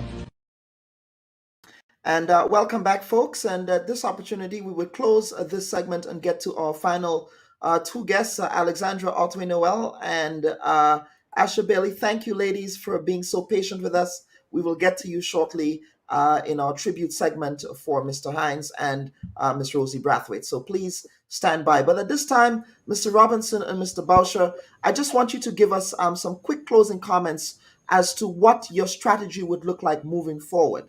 I know that you've threatened industrial action to escalate your industrial action. Would that still be on the cards? Well, definitely, the industrial action is still on the card. And our intention is to force the government to repeal the act, withdraw the amendments, and to have consultation, meaningful consultation with the social partners. This is not a one-size-fits-all. And I heard my colleague, Senator Humphrey states, the scenario within the hospitals. But what he has failed to take into account, that the science also says that even against the very Delta variant that is spreading like wildfire, the vaccinated are also at the same level catching the virus and transmitting it. So what he has failed to recognize that up until now, nurses, public servants have been using the necessary protection, the face mask, the hand sanitizing, and they have been keeping the patient safe and themselves safe. It has been tried and tested. It works. It works. And even the CDC have said you have to continue, even though you are vaccinated, to put those measures in place because they work. One method is not solving our problem. So we have to look wider and appreciate all of the different scenarios. But we will continue to push. We have to pressure the government to have dialogue and to listen to the trade unions. Mandatory vaccination at this stage in St. Vincent is not the answer. Okay, Mr. Robinson, let's get some closing comments from you, and then I'll get to Ruggles and Chester. Yes, I want to endorse the sentiments expressed by my comrade Elroy Boucher there. And I also want to add and end with a quote, very short quote. I want to say that the employers have not accepted liability. They're pushing vaccination, fine, but they have not accepted the liability, the responsibility in the event you have adverse effects and in the event you have death. I have only heard Nia Motley out of Barbados accepting liability for any injury or anything as a result of taking the vaccine. Okay? The other issue has to do with the unilateral decision by employers to enforce mandatory vaccination, and they are threatening it at the cost of your jobs. And finally, I want to end by quoting Martin Luther King Jr., who said, and I quote, "He who accepts evil is as much involved in it as he who helps to perpetuate it. He who accepts evil without protesting against it, it is really cooperating with it." Thank you very much, Dr. Bob, and good evening, good afternoon to everyone. Yes, Mr. Robinson, I hope we can have you back for an education discussion at some point, but I thank Mr. Boucher. You've been very resourceful in mobilizing some good folks for us on the Bubb Report from neighboring St. Vincent and the Grenadines, so we thank you for that as well, sir. Yes. Yes, absolutely. Let's have Ruggles. Let's hear from Ruggles and Senator Humphrey. Some quick comments. Senator, I know you can be long-winded, but we have to get to the next segment quickly. So I would start with Ruggles and then I would end with you, Senator Humphrey. Yes, well, thank you, Kellon. It's quite a short program to get all of the information in. Yes. What I just want to say, just quickly, based on all that has been happening, and the cases, there are very few cases, but there are a number out of Europe. There are several legal opinions that seem to support mandatory vaccination from a constitutional standpoint. However, I want to make the point that, it is important in this period to recognize that COVID is a common enemy. Ultimately, we hear the concept herd immunity and vaccine hesitancy. In order to achieve herd immunity, based on what the science says, and there is debate about that even, we need to get everybody on board. Everybody on board. In other words, there must be less confrontation and more collaboration. And, Brother Boucher made the point, dialogue. The sister from Martinique also made the point, communication. And I really do believe whether or not it is possible, and I think from a constitutional standpoint, based on most of the opinions, I was only reading from Trinidad, one or two different opinions, that the Constitution and the exceptions, limitations on fundamental rights seem to support it. And it is important. Maybe the term is a bit unfortunate, because when you say mandatory vaccination, it sounds like you really had to take it. They're holding you down and they're giving you this zugu.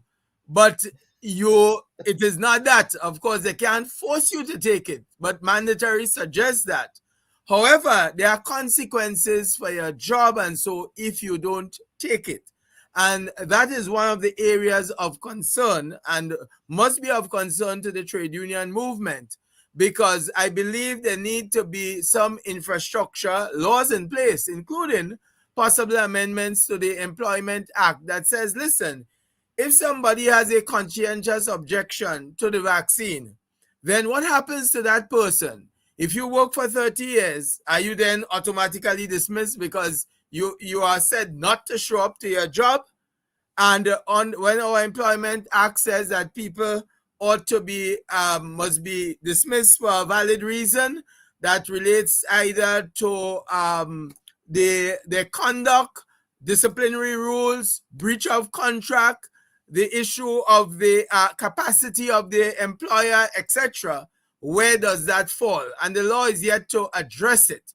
And therefore, there is a lot to be done, but there is not much time to do it. And that's the concern. And I would really hope that the social partners that Dr. Bubb Report mentioned, the dialogue that Brother Boucher mentioned, and that communication that the sister from Martinique mentioned, that we can find some common space to defeat a common enemy, because there is not much time, and we need to approach this virus in a serious way. It knows no political color, it knows no social difference, it attacks all, and therefore that's why I continue to say it is our individual and collective responsibility. And therefore I would appeal to all, including colleagues in the trade union movement, to assist in devising strategies even among their own members to keep members as safe as possible in this particular period. And I believe even though the state can introduce mandatory vaccination, I think it is important to have that dialogue among the population, because people say no matter what you say and they're not taking it, whatever you do, then it just only creates confrontation and what goes with that. Your whole objective of herd immunity in any event would not be achieved. I believe that we should, all take a deep breath, and we should find that common space. The state should approach the social partners, because they are really critical in this particular period. As we all know, Kelon, nobody likes to be dictated as to what to do. They might do it, but if you tell them to do it, just because you tell them to do it, they won't do it. So we have to recognize all of these idiosyncrasies and to develop that strategy out there for for a more effective approach to handling COVID. Senator Humphrey? Yes, Mr. Bubb. Well, the only thing I would really like to end on is to urge vaccination, because that's the tool that's available to us. And I would ask Brother Elroy Boucher to spend a little bit more time reading on the science of this, because the science of this, and this is not guesswork, the vaccine prevents persons not from being infected. It reduces the rate of infectivity. In other words, if I'm vaccinated and you are not, the likelihood of you catching the virus is greater for the unvaccinated person than the vaccinated. That's point number one. Point number two is that the rate of which a vaccinated person can transmit the disease is significantly lower than a person that is unvaccinated. So these are unchallengeable scientific facts. And as a leader, your first responsibility is to properly inform yourself. Now, we are not talking here about a fight for wage increases or a fight for a bonus. We are talking here about a fight for life. This is what we are talking. And people are going to die. And those who are going to die, primarily from all the empirical evidence before us, are those who are unvaccinated, to the extent that in the context of the mutated variant, now the Delta variant, it is being described in some medical quarters as a new virus, and the pandemic as a pandemic of the unvaccinated. Now, if I can lead a demonstration, and I can lead a strike, and I can lead a sit-down for wage increases, and I'm a trade union leader, why am I not leading a march for vaccination? And I am yet to see any of my trade union colleagues, and you don't have to wait on government. You don't have to wait on government to offer you a wage increase. You make a wage demand as you see fit.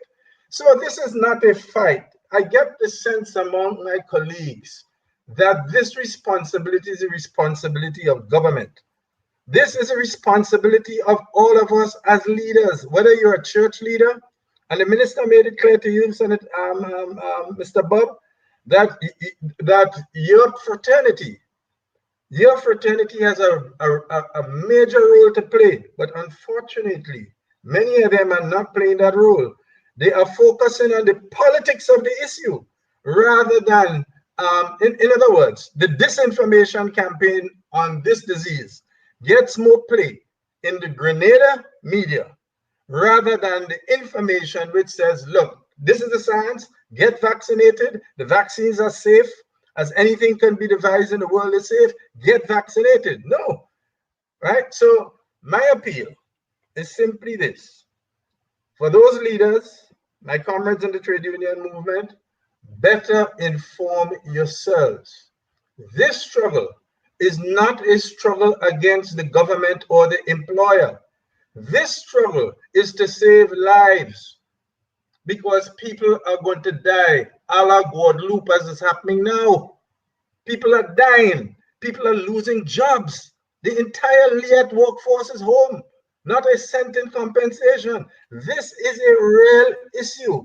It is not a time for a contest of power. It is not a time to prove that, okay, I am big and bad. Neither should the government do it, nor should other social organizations do it.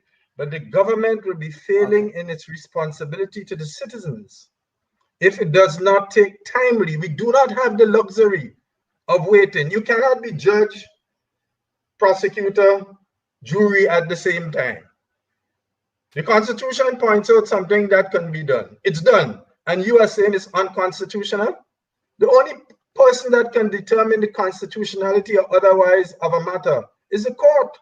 Go to court. But courts take time. In the meantime, people are dying. This disease is here. So I'm appealing to my comrades, please. I'm appealing to you. Your membership is depending on you. And from what I'm seeing, a lot of the focus of my trade union colleagues is misfocused. They are fighting the wrong issues, right? Well, finally, yes, before I rest yes, my Senator, case, quickly. finally, Yes. St. George's University introduced mandatory vaccines. They have a vaccination rate somewhere around 97 or 98%. There's not a single recorded case of anybody falling ill from having taken that vaccine, right? And there's not a single case of any worker who has been vaccinated has been transmitting that disease to others, right? Our sources from contract tracing from those who have gotten the disease has not connected the disease to to a vaccinated person. So I just thought I would make those facts available, and without being judgmental, to appeal to my comrades, please, please lead a campaign tomorrow.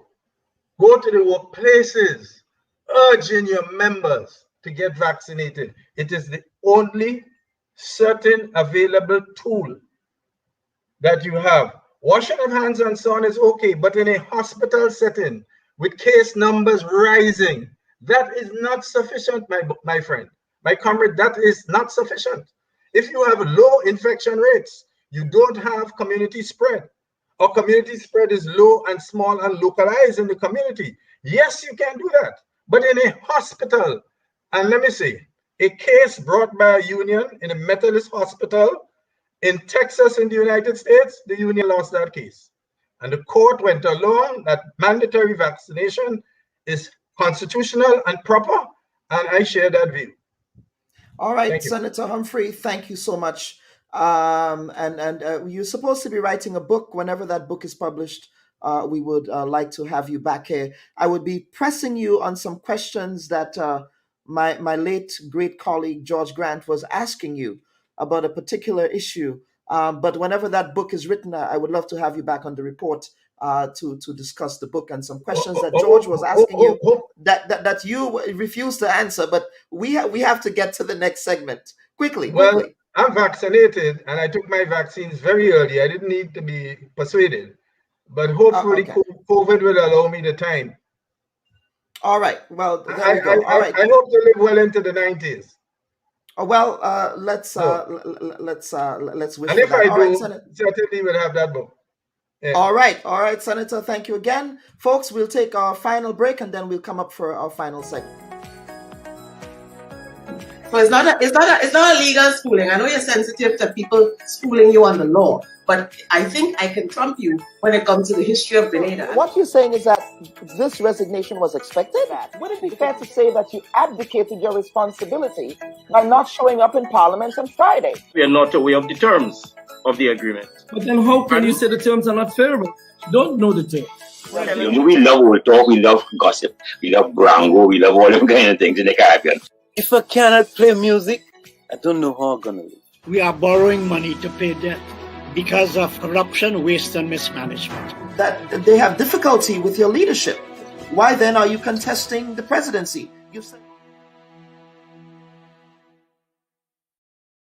And welcome back for our final segment of today. I am joined by Alexandra Otway-Noel, a former Member of Parliament for St. George's South, also a past student of the St. Joseph's Convent, St. George's, as well as Miss Asha Bailey, who is the principal of the St. George's Anglican Junior School, also known as Heinze School. Both of you, Asha, you're also a past student of the St. Joseph's Convent, St. George's. What we want to do in this final segment is to pay tribute to two great Grenadian educators. As someone who is a product of great educators myself, I think it is important that we pause and reflect on the greatness of our educators in shaping future leaders and young minds in Grenada.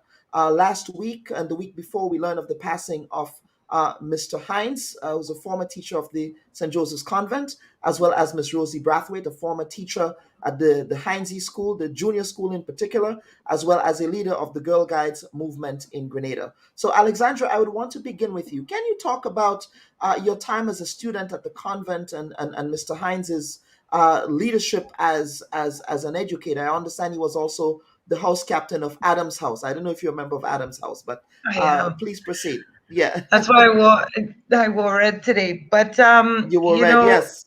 First of all, let me start by saying that, well, I'm speaking on behalf of all my convent sisters when I say how deeply sorry we are and how we sympathize with his wife, Jillian, and his son, Cato. I believe they're listening. And his daughter, Rachel, and he has a granddaughter named Isis. And of course, we sympathize deeply with all of them. Mr. Hines was an amazing person. He came to us sometime in the late 80s. He came to Grenada from Texas, and his thick Texan accent and his zest for life was just it rubbed off on all of us. He was a fair person. He was someone who challenged us. He inspired us. He was always a spiritual person. And he discovered the Caribbean way of life, and he loved Grenada. He loved it here. He spent a lot of time exploring the island, and he played pan with Comancheros. He learned how to cook oil down. He really embraced Grenada. And as far as the convent girls are concerned, he was in so many ways a father figure to many who didn't have a father figure.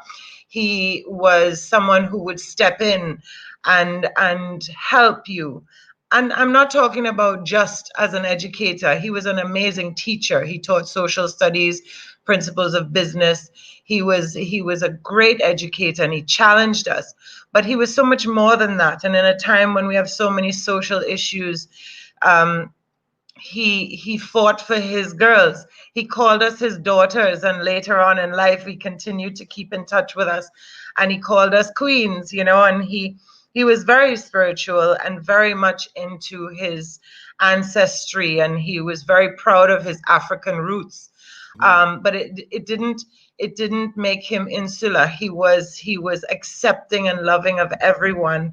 He encouraged us all, and he was really truly a great person, and we're all better for knowing him. And he inspired us to break glass ceilings and to reach our best, greatest potential. Mm-hmm. And there's some educators who are just impactful. I remember it's the same when I attended Presentation College. There were those educators who just made that significant impact on your life such that you remember them decades later, and you're still able to remember. Can you talk about one memorable moment, perhaps, or memorable moments with Mr. Hines at the convent? Well, Mr. Hines was always fierce at competing, and so Adams House meetings were always very exciting. We were competing academically and, of course, in sports, and he was always, making us sing and do things, and he was a fun person to be around. He was someone who encouraged us. We wanted to be in his class, we wanted to participate. We wanted to take his classes because he was someone who he made learning interesting and fun. But I must say, it was a time when we had an army of amazing teachers. We had Miss Chase, we had Mrs. Desrochers, we had Sister Gabrielle, Mrs. Dubois, Miss Jessamy, Lisa Taylor, who I know has been on your show before. She was teaching at the convent at the time. These are people who really loved their students, and Mr. Hines made good relationships with his colleagues as well. I think he made lifelong relationships with his colleagues, and he kept in touch with all of us. But I mean, debating class, I was in the debating team, and he used to say, "Oh gosh, Alex, you should be a lawyer because you know how to wear down your opponents." He was a really tremendous person, and he had a huge impact on all of our lives. So when my sister said, that's Sebi, contacted me and said, "Hey Alex, would you please say a few words on behalf of Mr. Hines?" I said, yes, of course I would. He was someone who left a indelible mark in a lot of our lives, and to many of us, he was our favorite. He caught us doing mischief, and he would, make us do the right thing, but he was also fair, and he understood that we also needed to fly. We needed to have freedom and be kids, and he celebrated that with us. I think he really enjoyed his time with Comancheros as well. He played tumba, and he played the drums, and he did it all with his own Texas flair. And I actually want to say that, just off the side for one moment, he always had this saying. He said, "Know the truth and it will set you free," and he used it all the time. Know the truth and it will set you free. And based on your very heavy morning that you've had, I should Very tell you, heavy. Mr. Hines had his vaccine. He had his COVID vaccine.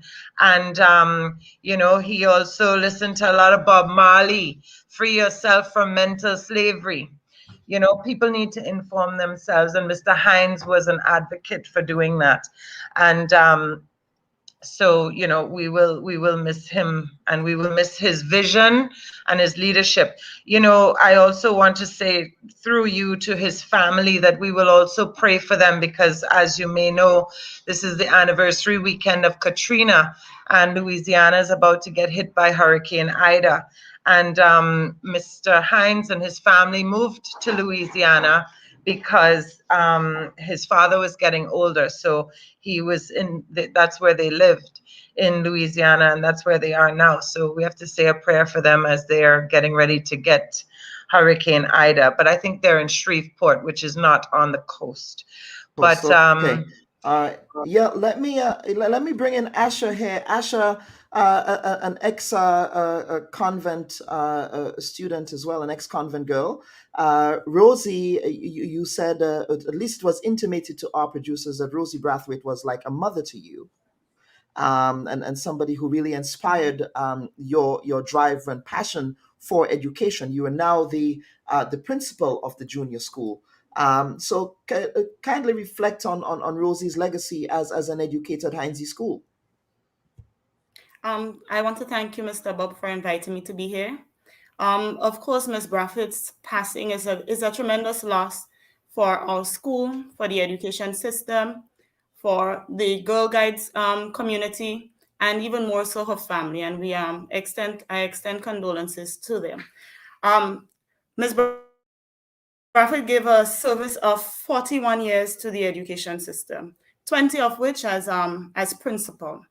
I think Ms. Brathwaite can wear the cap of being an awe-inspiring and someone who had a vision. She was also deeply, deeply passionate about succession planning. And her programming, I think, is what would forever remain with the St. George's Anglican Junior School and those who would have passed through. Now, very, very innovative program developer when coming to planning for children. In her tenure as principal at the St. George's Anglican Junior School, even as some of these programs were given birth to when she was a teacher, we would have seen and we still have the great program, the great initiative, that is the Grade 4 Regional Educational Annual Tour. Now, every year, every April, a cohort of students of our Grade 4, we end at Grade 4, so that is our highest grade. They are taking to a different Caribbean island. It is not just a fun excursion. These children, they get to go to visit embassies, they visit ministries, they do presentations to ministry officials, they take tours. It's highly, highly educational. And we see children come back to Grenada after that tour, and we see how much they have developed even in that week, because every night they would have to do presentations. It's a host of things. She had a similar program, Kids in Action, which focused more on developing children's journalistic abilities. And they were exposed to a lot of journalistic experiences, and they also toured as well. Ms. Brathwaite had a passion for not wanting to cut you, but I do remember when I worked at Community Channel 6, Ms. Brathwaite brought the kids down to the studio just to see them get a sense of what the production and news-making process was. So I do remember vividly Ms. Brathwaite being very enthusiastic about that project. So please proceed. Yes, she did have some prior experience in broadcasting as well. She did had some prior experience in her life with that here in Grenada. And just to go on, it's a lot of, I think, innovative programs, and she always aimed for that regional and international experience and opportunities for teachers and students. We had a student exchange, children from the region, St. Kitts, St. Lucia, St. Vincent, they would come to our school for 1 week. We would send children to school in their island for 1 week. The teachers will host the children, parents will host the children. We'd have teacher exchange, which she initiated this communication with a school in the UK. And we had teachers travel to the United Kingdom, to England, to look at how things unravel there, to observe and to come to impact our own education system here in St. George's Anglican Junior. And out of that, we've had what we call the Parent University, which I think we are the only school that holds a parent university, where parents are in a 5-week program and they learn skills as to how to develop their children.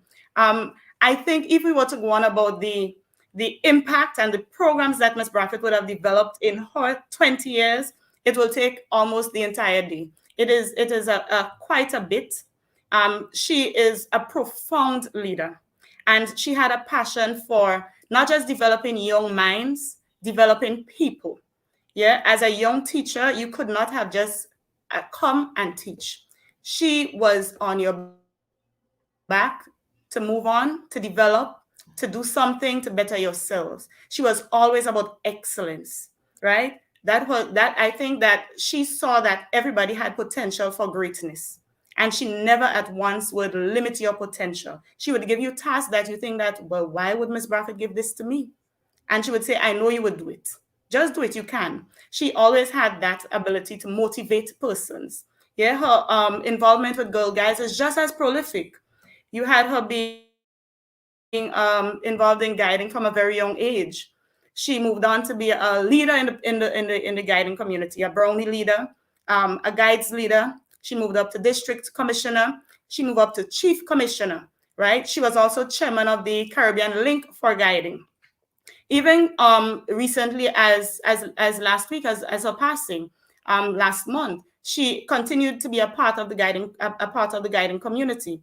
She recently assisted in being on the 2021 nominations committee, and she was on the council for the 2021 to 2024 triennium, and she was always involved in guiding throughout her entire life. Right, in her tenure as president of the Girl Guides Association of Grenada, she won that bid for Grenada to host the 15th Western Hemisphere Conference in July 2019. And I remember Ms. Bradford getting very busy about this, involving even persons who were not in guiding, like myself as yet, to assist in whatever way to help this come off successfully.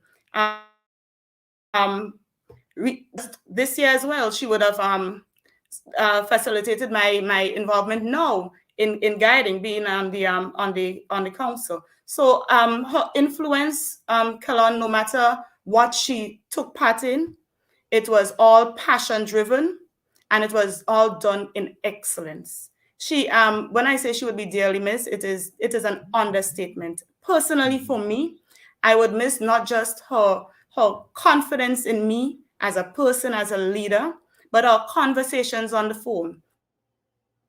And even when she was not in the best of health, her visits, and I'll tell you what, even being in that moment of illness, she was still Rosie Bradford. She was still cracking jokes because she loved to laugh. And she had a fun way of just sharing things. And we would miss that. Our school, I am committed to continuing and keeping her legacy. People transition, but the impact that they make, it will never transition. I think her impact is too far and wide to have anything, to do anything but to live on forever. Yeah? Mm-hmm. Powerful words, Ms. Bailey and Alexandra, two past students of the convent from different generations. Just a pop quiz. Alex, was your principal Sister Gabrielle? My principal was Sister Gabrielle. She was an amazing principal and remains an amazing lady. And every time I go up to Grenville, I go and visit her. She's staying at the house next to the Catholic church where the nurses live there. And so I always make a little pop in and visit her. And her face always lights up. She knew I was a little troublesome, but she knows it was good trouble. It was good trouble. Asha, also Sister Gabrielle? Yes. In my latter years, Form 4, I had Sister Maureen.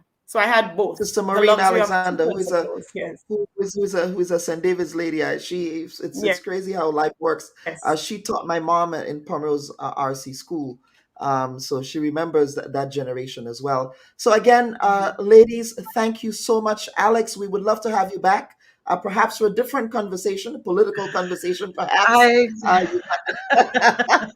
You want to put me in trouble, Kellan? All I have to say is that you know, those who don't know their history are doomed to repeat it. That's a good quote. And of course, Mr. Hines would have said, "Know the truth, and it shall set you free." So we need to learn. We need to read. We need to pay attention to the proper sources of information, and arm ourselves and do what is necessary to protect our brothers and sisters. And Kellan, it's good to see you. Congratulations on your program. It's doing very well. Thank you so much, Alex, and thank you for those compliments. We And attempt to really. Asha, my sympathies to you as well. I was also a Girl Guide, so I know that the institution that you all are carrying on, it's so important for our young girls. Yep. Thank All you. right, ladies, thank you. And folks, let me thank you for staying with us today. And we thank all our viewers and listeners for your contribution. This was a very important, sort of heavy Bubb Report episode today, but it is important for us to be able to have these conversations in a manner that is factual, in a manner that is sober, and in a manner that does not elude any kind of sensationalist journalism. So we want to thank all of our viewers and listeners for participating. I thank my hardworking producers on the ground in Grenada for also supporting and continuing the work of producing the Bubb Report every week with me. And I thank you again, everyone. Have a pleasant week. Bye-bye.